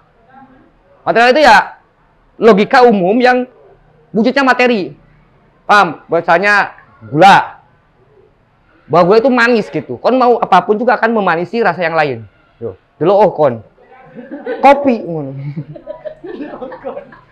Nah, itu yang kedua material tadi itu ya, yang melahirkan epistemologi tadi itu. Nah, materi dari artifisial itulah yang melahirkan epistemologi. Yang kedua formal. Formal itu ada dua juga, tradisional dan modern. Itu memang tidak akan ketemu. Maksudnya wah aku teater modern, teman-teman teater. Ini teman-teman tradisional diperdebatkan juga gaya opo, gaya tukaran, gaya memperpanjang musuh, gaya menghabisi diri sendiri agar kita tidak punya teman sosial lagi. Oh nggak penting, cung. Jelas-jelas secara formal dia menentukan di tradisional itu didebatkan. Bahwa tradisional itu gini, bahwa modern itu gini. Lalu merasa benar dengan sendiri. Hei, filsafat itu mempertanyakan kebenaran agar menjadi keyakinan, agar keciptanya kebijaksanaan. Itu unsurnya. Paham ya? Jadi kalau kondisi filsafat malah senengannya berantem, KB di debat. Lah yo misalnya, anakku kamu kenapa kok SKS-nya sekarang hanya dapat bahasa SKS misalnya. Nggak bisa 24. Gini mah, menurut kajianku selama 6 bulan terakhir ini, raimu bapakmu dijelaskan cu atas ekon melebu kelas, otoritas kelas itu adalah bahwa 70% harus absen. Kon nggak iso, enggak. Kita pentingnya teori. Absen itu nomor sekian katanya kehadiran itu. Raimu kan belum punya otoritas yang tadi itu. Nah itu formal. Ya, nggak bisa seperti itu. Artinya penting juga memilah dan memilih lawan berdebat. Makanya ada kalimat debat kusir. Ya kalau yang senang-senang ya silahkan aja. Tapi kan kamu juga sampai kapan menghabiskan energi dengan sesuatu yang hasilnya ketahui itu adalah sia-sia. Dan bahkan lebih cenderung mendekati penyakit yang saya sebutkan tadi. Goblokisme itu biasanya. Nah terakhir sebagai satu tata kesimpulan, saya coba lebih sederhanakan dengan laku. Termasuk saya kebetulan orang Sunda dan sampai Jawa juga sama. Tentang ada satu urutan ilmu, lalu knowledge, pengetahuan, tadi itu urutannya, dia akan berkembang menjadi ilmu, lalu memiliki sentuhan estetika menjadi seni, lalu menjadi kemudahan dan kebijaksanaan. Kebijaksanaan itu kan sebenarnya diperpendek, ngerti gak? Misalnya, Pak saya minta kebijaksanaannya lah Pak, potong SPP kan gitu. Itu sederhana, tapi udah itu bijaksana, luas, jancuk. Bijaksana itu menyederhanakan sederhananya. Jadi kalau lu pengen bijak, ya mulailah sederhana uripmu. Kamu tidak, aku harus mabok, aku harus main di tempat dugem gitu. Kok nggak sederhana banget hidupmu gitu. Aja itu tidak bijak. Karena bijak itu dasarnya adalah kesederhanaan itu. Paham? Nah, filsafat itu adalah kesederhanaan. Kita urutkan pengetahuan sumbernya. Ketika jadi ilmu, apa? Ilmu itu adalah tentang kepastian. Lalu dia tumbuh menjadi art atau seni, menjadi keindahan. Karena estetika. Itu karena nilai, moral, kepuasan. Lalu ujungnya filsafat tuh, kebijaksanaan. Apa? Agar mampu mengcover kesemampuan. Semua orang akan mampu. Petani di desa itu filsuf secara laku. Ya. Bukan ahli filsafat, tapi filsuf. Karena ahli, kata Immanuel Kant, ada yang filsuf, ada yang ahli filsafat. Filsuf itu Socrates itu filsuf, tapi dia bukan ahli filsafat. Ya, dosenmu kalau ada yang belajar filsafat di kampus misalnya, dia ahli filsafat karena dia mengajarkan tentang filsafat, tapi dia bukan filsuf. Di dunia ini ada yang banyak tentu saja. Ada Poherer, Immanuel Kant yang paling jelas lah. Immanuel Kant itu adalah seorang filsuf karena dia dengan kajiannya yang perbandingan segala macam menyembuhkan teori sendiri fenomenalisme itu. Tapi dia juga ahli filsafat. Dia dosen. Dia ngajar, dia ahli. Jadi bayangkan dari zaman Thales, filsuf pertama yang tercipta di Yunani kuno, sampai ke abad modern. Itu Immanuel Kant. Dia seorang filsuf dan yang ahli filsafat. Jadi ada itu beda-beda juga itu. Nah, di kita banyak filsuf, terutama di desa-desa. Laku hidupnya harus apa? Menyederhanakan. Kan karena kita sedang rumit-rumit lah itu sebenarnya tanpa disadari kita sedang hidup anti filsafat tuh, merumitkan diri itu. Paham ya? Karena tadi tuh filsafat kan soal kebijaksanaan, kan ya biasanya sederhana paling gampang ya gitu. Lekon mau demo misalnya, Pak minta kebijaksanaan lah, telatnya 20 menit, kan minta potongan, artinya sederhana. Tidak serumit yang dikira. Nah, saya urutkan tadi pengetahuan akhirnya menjadi ilmu. Caranya kalau saya analogikan karena saya lebih banyak di dunia sastra, saya analogikan dengan kata-kata. Ilmu itu adalah bicara tentang apa dan bagaimananya. Contoh gini, jaket paling sederhana ini yang ada aja. Atau mana nih? Oh ini nih gelas. Ada banyak gelas. Gelas adalah menurut ilmu dia harus diuji secara sistematis tadi. Lalu mengumpulkan empirik dipraktekkan. Lalu diulang hasilnya sama. Gelas adalah sebuah bahan beling kayu atau apa saja yang mampu dibentukkan menjadi sebuah tempat kecil bisa menampung air tanpa bocor. Misalnya, definisi sifatnya. Paham? Jadi definisi itu dia secara komprehensif menyampaikan. Lalu ketika dituangkan air lalu disentuhkan kepada bibir tidak menemukan masalah atau luka terhadap bibir. Sehingga secara konstruksi dia harus memiliki kelembutan sehingga mampu dipakai menjadi alat yang itulah disebutnya gelas. Itu gelas itu alat minum kan. Tapi itulah definisi keilmuan. Yang berikutnya apa? Seni. Gelas adalah, bahkan kalau saya artikan, saya dari perspektif kesenian, gelas adalah sebuah wadah yang dibikin secara indah dan nampak menarik. Lalu ketika ditemukan dengan bibir yang berisi air atau bir, wah ada sentuhan magic. Wah, yuk karep-karepmu. Tapi ada estetika yang diberikan di dalam, tidak hanya mendefinisikan. Mungkin, wah magic dari mana? Gak ilmiah itu. Tapi kan dia memang dari artistik, dari estetikanya. Paham ya? Nah, yang terakhir apa? Filsafat. Gelas itu apa? Alat ngombe. Sederhana. Pokoknya, gelas adalah sesuatu yang dibikin apa sih? Wah. Inilah menariknya. Makanya ketika kita berpikir filsafat, justru malah semakin rumit, semakin runyem, ada yang keliru di cara berpikirnya. Paham ya? Jadi dia seorang filsafat, seorang pencari filsafat atau pengamal dunia filsafat, dia akan mampu menyederhanakan sesuatu yang rumit, lalu menyampaikannya dengan sangat sederhana. Itu rumusnya. Contoh kita datang ke Madura, Nun Sewu. Seolah-olah teman-teman Madura tidak bisa menyampaikan kita, wah ini ilmu segala macam. Lah, beda-beda, cong, ngomong apa gitu saja. Tetapi apa? Ilmu di kampus dia harus mampu mencernya dengan sederhana, lalu dia menyampaikan dengan bahasa yang mungkin diterima oleh kaum desa di Madura gitu. Itu baru dia filsafat. Kalau kamu hanya memakai sains, lalu diindah-indahkan, gini-gini, kita tambah nggak ngerti. Nggak bisa. Nah, filsafat itu memasuki berbagai dimensi. Saya contohkan, ada yang sains SOP, yang murni. Satu tadi itu, atau ada Pak Tejan, kedokteran. Secara secara tindakan dia harus sesuai SOP segala macam. Karena apa? Dipertanggungjawabkan. Kaitannya apa? Nyawa uang, cuk. Gak iso main-main otodidak, suntik raimu. Tetapi penyampaiannya secara filsafat bisa digunakan.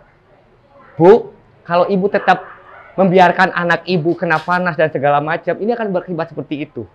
Pokoknya itu secara ilmu, bahwa matahari akan terbit. Wah, soal ibu dan anak ini nanti kekurangan vitamin D kalau bangun siang, dijelaskan sama dokter itu. Wah, itu secara sains memang seperti itu. Tapi dia bisa aja memilih cara filsafat. Bu, ini gara-gara sampean di Jarno arek panas-panasan hujan-hujanan. Iki musim kacau, Bu, dan ini lagi Covid. Kenapa di Jarno pakai masker? Loh, itu bahasa umum, tetapi dimengerti. Poinnya itu. Jadi apa? Ketika kita berbicara dengan landasan falsafah atau filsafat, orangnya malah bingung, berarti ada yang keliru. Paham? Itu penyederhanaan dari laku. Jadi kenapa saya bilang, mari kita tidak bicara secara lebih lanjut, tapi langsung aja filsafat itu di situ.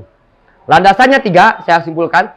Pengetahuan. Kon nggak iso tanpa pengetahuan. Di kadang-kadang sendiri nggak bisa.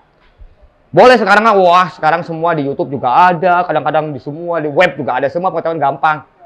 Tetapi kitanya mengerahkannya yang susah untuk punya pengetahuan. Karena untuk mampu menjalankan tadi itu dengan saya yang disebutkan sumber-sumbernya, ya nomor 1 pengetahuan, baru apa bahasan.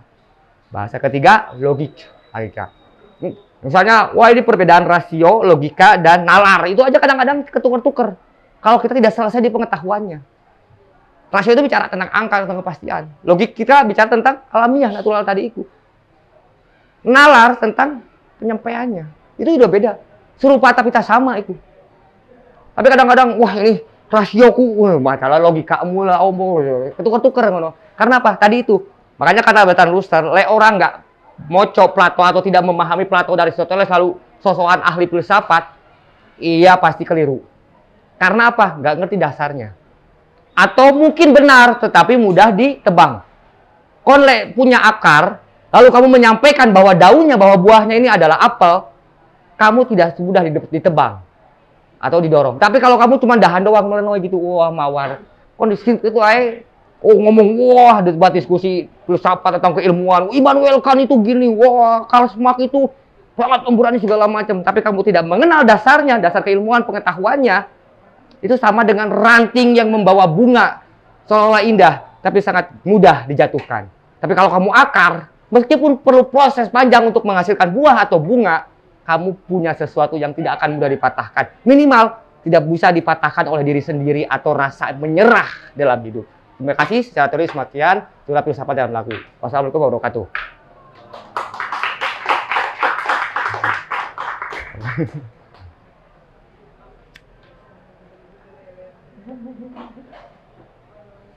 Ate, kasih tanya dah. Ono kasih tanya, aku bawa kamus, jadi tak jawab bocon dewe. Oke, kalau mau tanya monggo. Sekali lagi teman-teman, sebentar ya. Mohon maaf. Saya tidak sebagai ahli filsafat sebagaimana Immanuel Kant, saya bercita. Jadi, mohon maaf, saya tidak merasa lebih baik daripada kalian. Tapi ini adalah kebetulan panitia memberikan otoritas ke saya. Kalian boleh gak percaya, tapi ya setelah ini, kudu percaya sekarang. Karena aku memberikan otoritas, kan ngono. Kan ngono aturannya. Lah yo. Kalau gak percaya, gak gitu mas. Karena mau aku panitia sini aku otoritas tadi itu. Nah, itu jika punya. Tetapi sebagai personal saya mohon maaf bila mana ada hal-hal yang mungkin menyinggung nangkon terutama cuk. Nah, itu saya hanya lebih metodologi aja. Tapi lebih daripada itu, saya juga sama terus belajar. Karena nggak bisa. Saya katakan tadi itu, kalau dalam dunia filsafat itu tidak ada akhir. Dia terus mempercayai kebenaran. Kan setiap hari itu selalu ada fenomena baru itu. Tidak bisa. Dia tidak akan bertemu telos sebelum meninggal. Pokoknya itu sampai segitunya kepercayaannya itu. Oke, terima kasih. Mas siapa? Saya Sinja.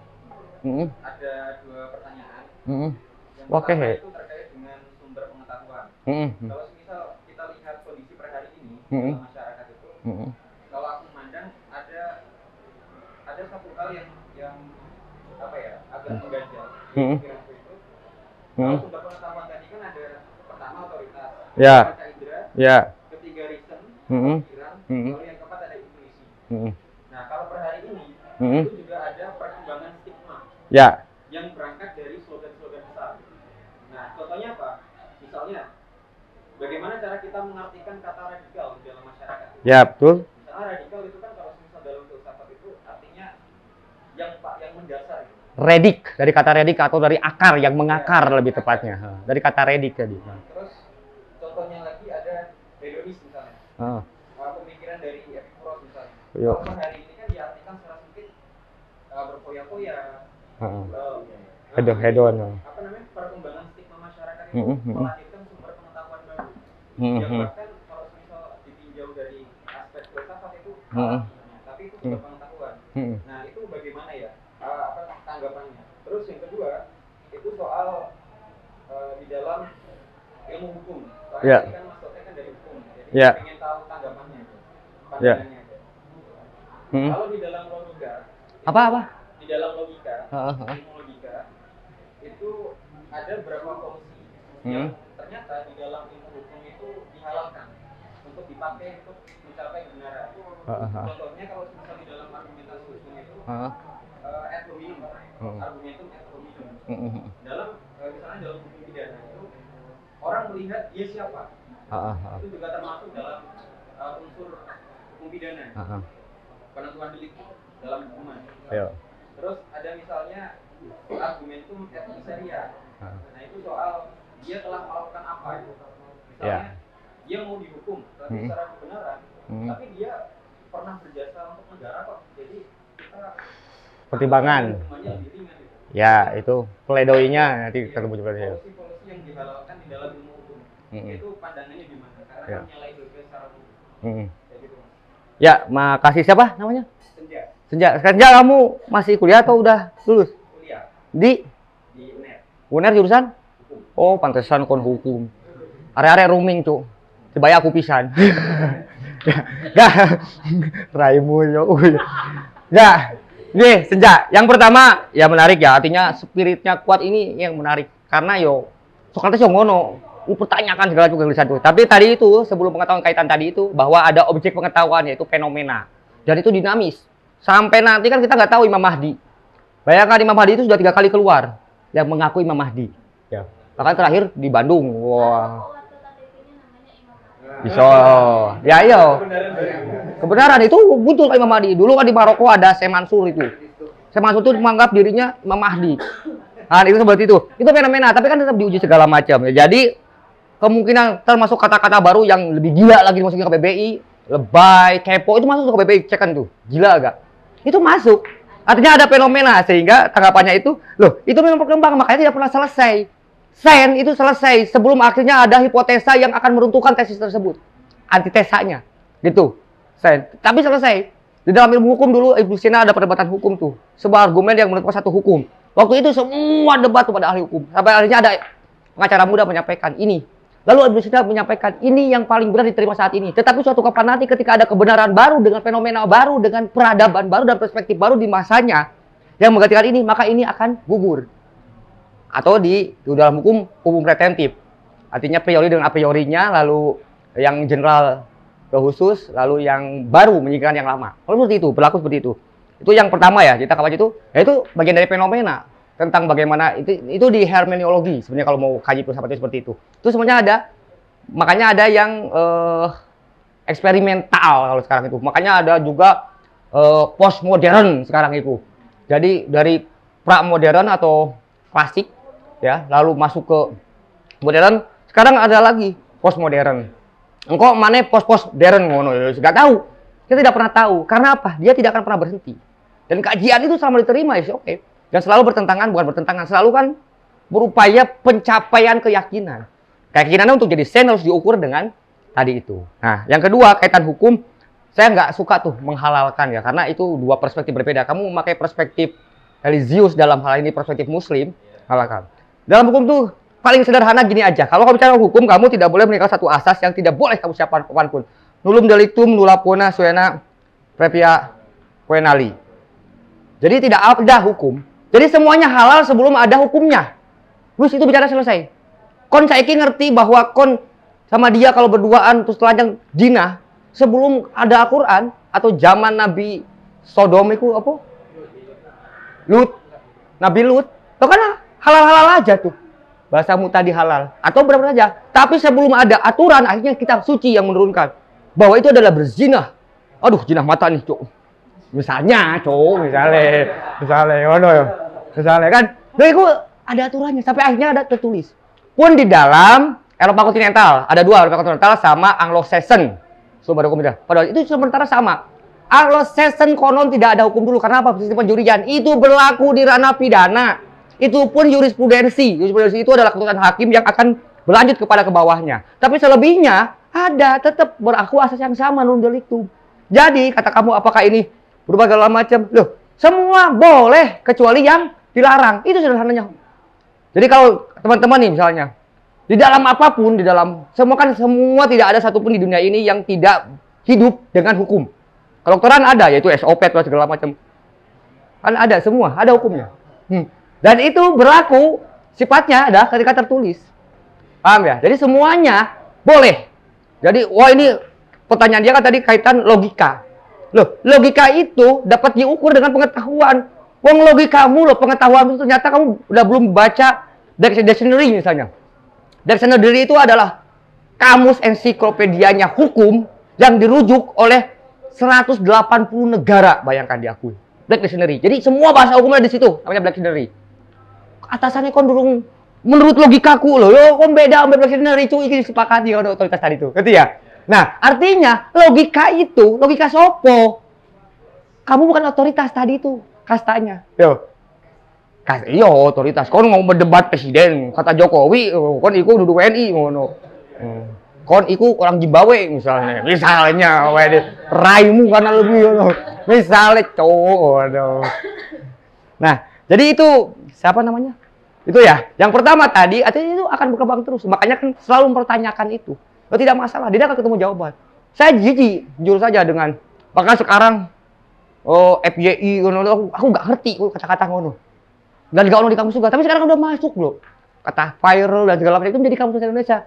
Yaitu adalah upaya pemerintah mungkin dalam itu yang punya otoritas. Meskipun kalau saya dalam perspektif literasi atau dunia sastra atau di dalam kepenyairan nggak seneng dengan kata-kata seperti itu, kepo ngono. Oh, anjay itu masuk. Anjay masuk. Nah, itulah fenomena. Yang kedua tadi itu kaitan logika. Logika itu adalah berdasarkan subjektivitas dulu. Siapa dalam hal itu dan dalam ranah apa? Makanya tadi Ibu Sina, kenapa saya ceritakan tentang Ibu Sina tadi itu? Karena dalam hal seperti itu. Dia bisa subjektivitas. Logika itu, logikanya orang NTT sama orang Bandung beda. Karena dia dengan lingkung Bandung, gunung. Lingkung NTT, pantai. Ada hal-hal yang memang pendekatannya secara dipengaruhi oleh geografis. Paham ya? Cara berpikir contoh orang Bandung. Mereka mana? Oh, kedengeran. Karena cuman angin saingannya. Kemampuan bicara orang Bandung, kecuali saya ya. Lebih halus. Aku bisa kombinasi sampai konco. Jadi, saya kira, dulu aku mungkin saat masih SMA, amit gitu. Bisa jadi karena apa? Dia di lingkungan gunung yang saingannya itu adalah angin yang ditiup atau meniup daun. Itu paling kalah atas. Di NTT, lingkungan pantai. NTT itu adalah sebuah pulau, Nusa Tenggara Timur itu adalah wilayah yang mengelilingi laut. Ini Pulau Timur. Timur itu adalah Kupang, Atambua sampai ke Dili, yang sekarang jadi Timur-Timur. Ya. Lalu di seberangnya itu Sumba, di utaranya Flores, kelilingnya Rote dan Sabu. Bayangkan, itu muter gini. Kayaknya. Kupang, Pulau Timur, Pulau Sumba, Pulau Flores, Alantuka, Atambua, Sabu, Rote, di sini, muter sini. Tengahnya laut. Kon ngomong, punten, apa? Pantai, cowok. Suara apa yang ngono. Gimana? Orang Sunda, ada apa? Makanya kan teman-teman Timur biasanya kalau melihat orang Sunda berantem dikira lagi nembang, cuk. Selebihnya padahal lagi ketawa-ketawa, misalnya orang Sunda melihat orang Timur lagi ketawa-ketawa. Wah, dia lagi berantem katanya langsung. Jadi kan teman orang Bandung tuh di Jogja kos-kosan ngono. Kosannya orang Timur. Karena orang Timur bicara dengan itu dan tidak ada salah, itu adalah pengaruh geografis. Tapi berantem sampai derajat itu mau lewat kamar kosnya itu. Padahal lagi berantem langsung orang Timur ya, saya. Woi, jalur rokok woi. Padahal lagi berantem mereka itu. Kan tidak terasa karena orang gampang terkena visual. Filsafat mencoba menguak itu semua agar mampu memahami keseluruhan secara koheren, kohesif lebih tepatnya gitu. Ya, paham Ge? Siap, ya. Ge, ada lagi? Ada. Wah, kon ngobrol kok ae lo, Cuk. Bangsa. Imam Mahdi, ayo. Mungkin ini Mas, kalau kita menempatkan filsafat itu sebagai alat pencarian atau metode pencarian, ya contohnya kayak para sufi deh. Kapan kita harus bicara cukup, sebenarnya ini cukup, dan harus berhenti. Kapan? Oke.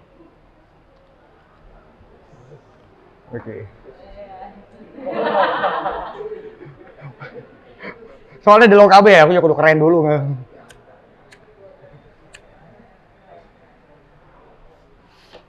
Ada adagium yang disampaikan oleh Brecht, itu salah satu penyair filsuf Jerman.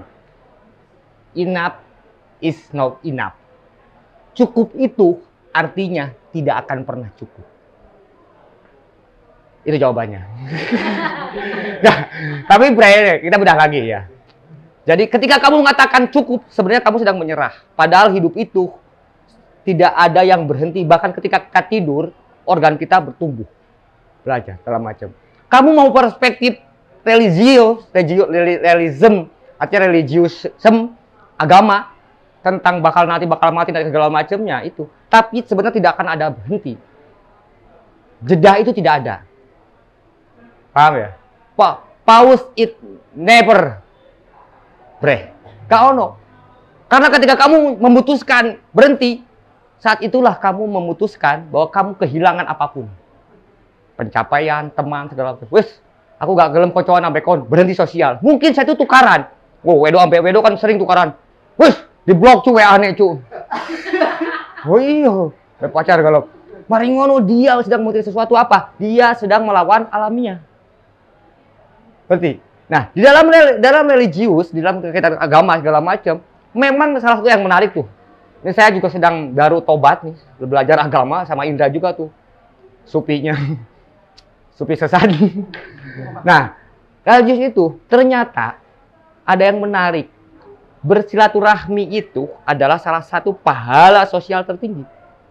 Dan menghapus silaturahmi adalah dosa tertinggi, bayangkan.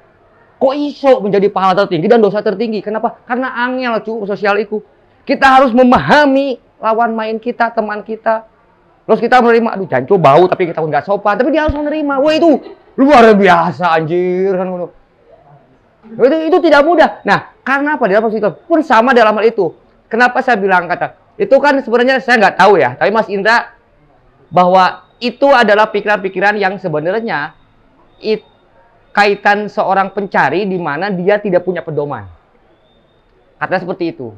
Dulu zaman Islam itu, jadi ketika mundurnya Islam karena Aristoteles itu adalah ketika zaman Al-Ghazali. Jadi dalam Ghazali itu adalah salah satu filsuf, tetapi dia lebih mistik. Makanya setelah itu lebih banyak kalahnya tuh orang Islam. Al-Ghazali itu dianggap sekarang punya kesaktian dianggap. Jadi bisa melakukan seperti itu segala macam apa. Itu seperti inap untuk belajar filsafat. Padahal zaman di Granada ya, di tadi itu Iskandaria segala macam itu bangkit banget, tetapi ketika mulai mistik, merasa cukup pencarian kesupian tadi itu, mati. Sebret ketika Rumi mencari gitu ya. Stres dia, makanya ada tarian muteriku. Apa tarian apa namanya? Ya sing muteriku loh, Cuk. Ya tarikan supi. Itu apa? Ketika gurunya, dia jatuh cinta banget sama gurunya, manut banget sama gurunya. Ketika gurunya inap, pergi. Wah, stres tuh. Kehilangan. Sampai aja dia sadar sendiri bahwa tidak bisa. Seperti bagaimana dia sadar kalau putaran itu dia nggak pusing lagi. Akhirnya apa? Hidup itu ya bergerak berjalan terus. Itu terserah pilihannya.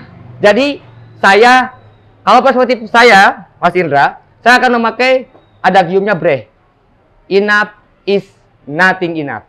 Bahwa pause it's never. Jadi gak ono. Kon bahkan tidur pun sedang menyiapkan besok agar punya stamina lebih. Artinya rantaian kerja. Kapan berhentinya? Ketika kamu sadar bahwa itu adalah tidak berhenti. Jadi kalau kamu sadar, berhenti. Loh itu keputusan. Makanya kalau ada yang menarik kan dalam, ya ini di dalam kosakata kita, biografi. Misalnya, kirim biografimu loh, durung mati cu. Kan biografi itu adalah sebuah data biohidup. Ya. Jadi grafik, biografis ya data. Hidup. Kalau kamu masih berjalan lagi. Saat kamu mengirimkan datamu, kamu sedang melakukan apa besoknya kan gitu. Gak pernah berhenti. Identitas itu nggak bisa diidentifikasi. Karena dia harus mati itu tadi itu. Kalau mazhabnya dari Brecht. Tapi terserah. Kalau mazhabnya akademis, administratif, ngirim biodata, yo ngirim lah. Cok, wong masih ngantri PNS ayat gaya-gayaan ngono. Yo melulah administrasi. Tetapi kalau dalam dalam perspektif saya, dalam kajian saya percaya kepada Brecht. Tidak ada, Dra, berhenti itu. Jadi kapan berhentinya? Never. Saya akan jawab never. Tidak akan pernah. Ketika kamu mencintai dunia filsafat lalu menjalankan kefilsafatan, ketemu kenikmatannya dan kecintaannya, maka tidak akan ada kata berhenti. Termasuk sinau. Di dalam perspektif KAI saya pinjam kamus kalimatnya Gus Baha. Fikih itu sampai kiamat kajiannya. Saya pinjam ahli seorang yang saat ini saya percayai salah satu ahli fikih. yang diketahui banyak tentu saja, tapi yang mungkin kita sama-sama tahu Gus Baha itu adalah ahli fikih. Dia menyampaikan ya sampai ya nazarnya harus jelas segala macam, dia tidak bisa dikarang. Maka ketika problematika yang baru, maka dia akan terus datang terus. Maka benar never setuju sama Brecht. Di dalam naskah teaternya itu lingkaran kapur putih, lingkaran pengadilan. Oh, bayangkan, pengadilan aja lingkaran pengadilan. Apa Brecht ingin menyampaikan? Karena lingkaran maka nothing stop. Lingkaran, cu. Berhenti, set ada sudut tertentu. Nah, itu. Persegi misalnya. Enggak. Memakai analoginya ada lingkaran, Brecht itu. Jadi Ensemble salah satu sekolah sanggar juga kayak bengkel teater Rendra atau kayak sanggar di Surabaya sekarang itu. Setelah meninggal sama pemerintah diakuisisi menjadi sekolah Brecht itu. Ensemble itu. Jadi tentang hidup sosial, cara hidup bersama itu di situ. Jadi saya memakai mazhab itu dalam hal filsafat tadi itu tentang pencarian, ya. Nah, karena tentang kesupian, ya tentang boleh memakai supinya Rumi mau dipakai silakan. Mau supinya Al-Ghazali silakan. Nah, kebetulan saya sampai sekarang tentu saja kalau kita bicara Rasul ya Muhammad kalau dalam Muslim ataupun keyakinan lain. Tetapi kalau dalam dunia filsafat saya memakai Brecht tadi itu lingkaran pengadilan. Gak iso. Kon sampai adikmu dikasih 10.000, maka itu kan adil enggak? Secara jumlah ya adil, tetapi secara kepentingan kan enggak adil. Kon lebih butuh gede karena ongkosmu lebih mahal naik. Bensin motor mahal. Adikmu cuma SD di depan doang.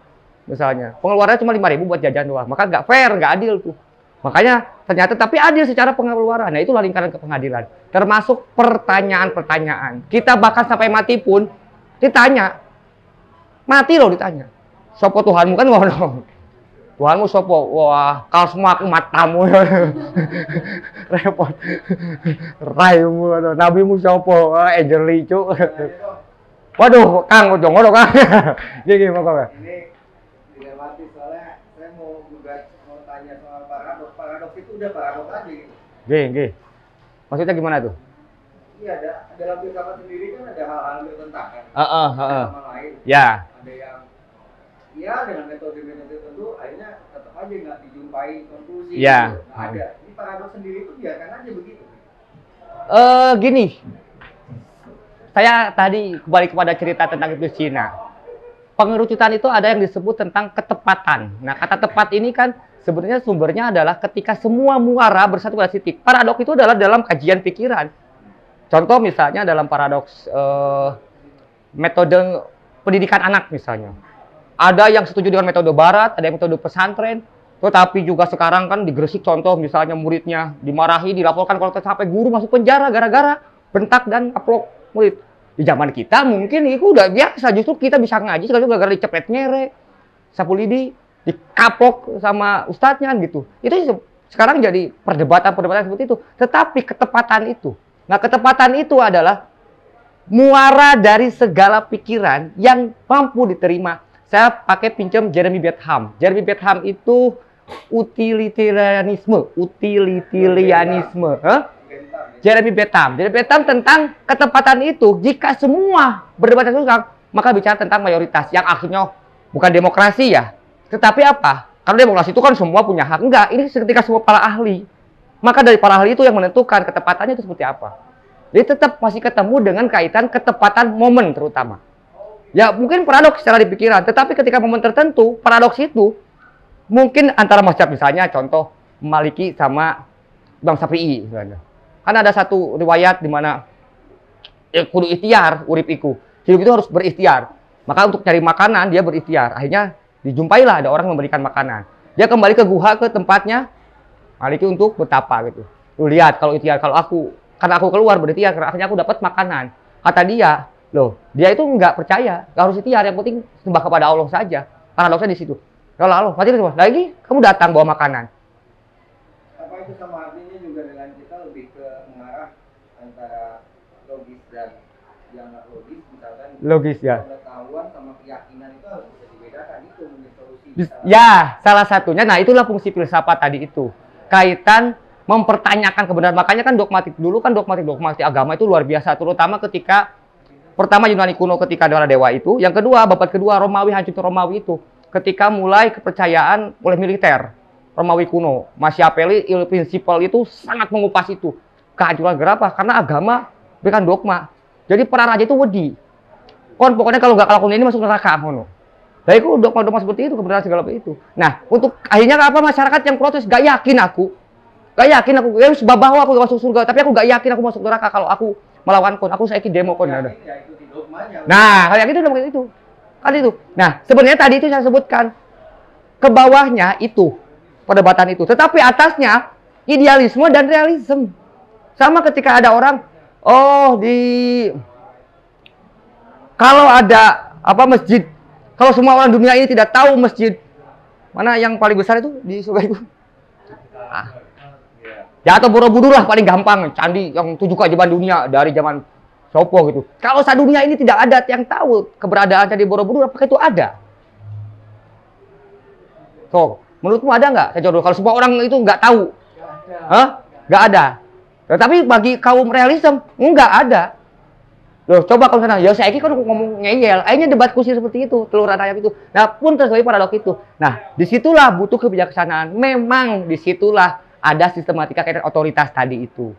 Maka di dalam satu forum supaya tidak jadi perdebatan kusir, maka harus ada yang diberikan otoritas. Contoh tadi, apakah Ibnu Sina itu adalah seorang perawat, lalu jadi kedokteran, Ibnu Sina itu. Tetapi di dalam itu dia memimpin forum untuk otoritas menentukan iki yang benar, ada iki. Nah, itu dalam hal itu seperti kebijaksanaan atau dalam pelaku kita sebelum mengenal dunia filsafat yang disebut musyawarah, yang akhirnya melahirkan gotong royong.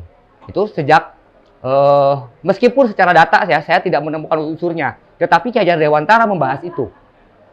Nah, itu banyak pada waktu itu, tetapi saya rasa ujungnya adalah Plato idealisme, si Aristoteles realisme, Plato subjektivitas, dan si Aristoteles realitas. Nah, akhirnya sampai kapanpun Kang, saya menduga itu akan terjadi, terutama apa? Dalam karakter pribadi. Apa? Tadi itu zona ekonomi. Ada naluri keuntungan. Iki kalau aku sepakat dengan mazhab iki, nggak menguntungkan buatku itu. Nah, ekonomi ya politis juga. Ya, politis itu kata sosial juga. Karena dia juga tidak bisa hidup sendiri. Wah, aku butuh masa iki nyoblos. Wah, iki. Sekarang contoh apa boikot pemilu ya sangat wajar karena di mana sih di Indonesia yang benar gak ono. Percayalah tidak ada. Politik kita sekarang sedang berupaya. Kalau ngomong filsafat ya, ini saya tidak bicara tentang perspektif hukum. Prinsip filsafat tidak ada, karena kan bukan otoritas itu harus ditentukan kelayakan dan kapasitas. Karena dia akan menentukan otoritas yang akan mengeluarkan pengetahuan yang wajib semuanya mengetahui. Dipilih dengan cara yang tidak etis, filosofis segala macam. Ya nggak mungkin. Sampai kapanpun saya rasa. Artinya dalam saya background dalam politik itu, selama tidak ada perubahan besar di dalam undang-undang dasar kaitan dengan sistem yang ada, itu maka akan terjadi seperti itu. Maka ya is okay. Sekarang pilihannya kalau kamu ya wis melu-melu gak apa-apa. Tapi kalau kamu sadar dan tidak ingin ya terlibat secara religi, aku takut dosa, ya mendingan jangan. Boikot pemilu gak apa-apa, gak dosa kok. Itu lebih fair karena sadar, baca aja undang-undangnya. Mana ada yang fair? Mana ada caleg atau apa yang nggak mengeluarkan uang yang menang itu? Bullshit. Contoh salah satu kasus terakhir, Sandiaga Uno menagih 50 miliar. Bayangkan 50 miliar kepada Anies Baswedan waktu biaya kampanyenya. Itu Anies Baswedan Sandiaga Uno. Waktu itu ada Yusuf Kala, ada 6 orang yang mendukung. Katakanlah sama semua 50 miliar, berarti akan ada 300 miliar.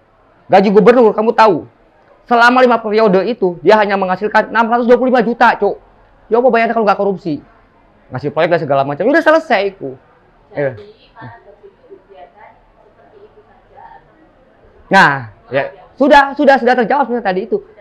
Sebenarnya Akang udah paham lah maksudnya. Nah, karena tadi seperti itu dia sebagai fenomena kita tidak bisa, maka dia harus ketemu kata tepat. Tepat itu ya masing-masing orang punya zona ekonominya. Paham ya? Dan itu ketepatan itu contoh cara mendidikmu memakai metode cara mendidik ibunya, nenekmu waktu mendidik ibumu. Kamu terima nggak secara parado? Bisa jadi terima kalau baik. Nah, artinya ada ketepatan di situ. Loh, itu baik nenekmu itu. Akhirnya ibumu berhasil menjadi seseorang yang mampu melahirkan kamu dan menumbuhkan kamu. Tetapi ketika ketepatan di situ ada fenomena. Makanya kata Ibnu Sina tadi itu. Dalam hampir semuanya sebenarnya paradok. Sekarang keyakinan Kristen dan Katolik, gak usah sampai Islam. Kristen dan Katolik punya ada paradoknya sendiri. Tapi bagaimana ketepatan? Kalau bicara tentang ketuhanan, soal religius, Katolik lebih kuat di dalam keyakinan religiusnya. Tetapi di dalam akal, gak mana mungkin aku bisa mendampingkan seseorang di kantate. Kantate itu tempat pengakuan dosa. Ditolak tuh.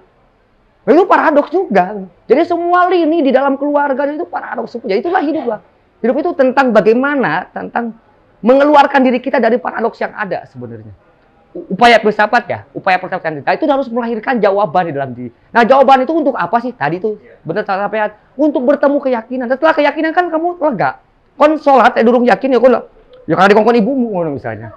Ada atau ada kebijaksanaan itu tadi. Nah, jadi mampu makanya jawabannya all answer fungsinya tujuannya adalah untuk menemukan keyakinan atau iman di dalam Muslim, ya, atau di dalam agama. Iman kuncinya itu. Maka paradoks itu mana keimanannya ketemunya? Kamu boleh memilih, misalnya tadi ya, wong semua sekarang serba paradoks apapun lah. Saya rasa akan pun di dunia aktivis ya sama. Kadang-kadang teman kita dulu yang guru-guru setelah masuk ke dalam ya jadi orang yang kita musuhi sebelumnya kan gitu. Lek ngono biyen ya kon lapor berjuang kan ada gitu ya. Ya sama, saya juga sama. Tapi apa kerja saya marah? Kon cuk biyen demo kemudian sekarang kon gabung pemerintah malah lebih parah dari yang kita demo dulu. Yo ada pikiran itu, tetapi saya harus punya kesederhanaan berpikir. Gila apa saya? Akhirnya goblokisme itu saya pasukin nanti kalau seperti itu ya. Deh, berarti seperti itu. Saya udah 3 penanya, udah cukup. Terima kasih teman-teman, sekali lagi mohon maaf. Wah, saya berbahagia di malam ini. Dan teman-teman saya memohon ke teman-teman sumbangan jarinya. Buka topeng MT Rusmawan, subscribe cuk. Like and share. Wah anjing. Aku honorer saya muak dengan para nama politik dan segala macam dan dunia hukum. Akhirnya saya lebih jadi konten kreator saja.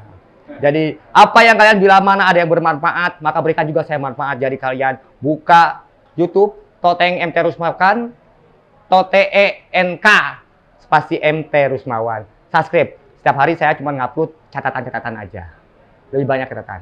Selain pertunjukan teater. Terima kasih. Wassalamualaikum warahmatullahi wabarakatuh.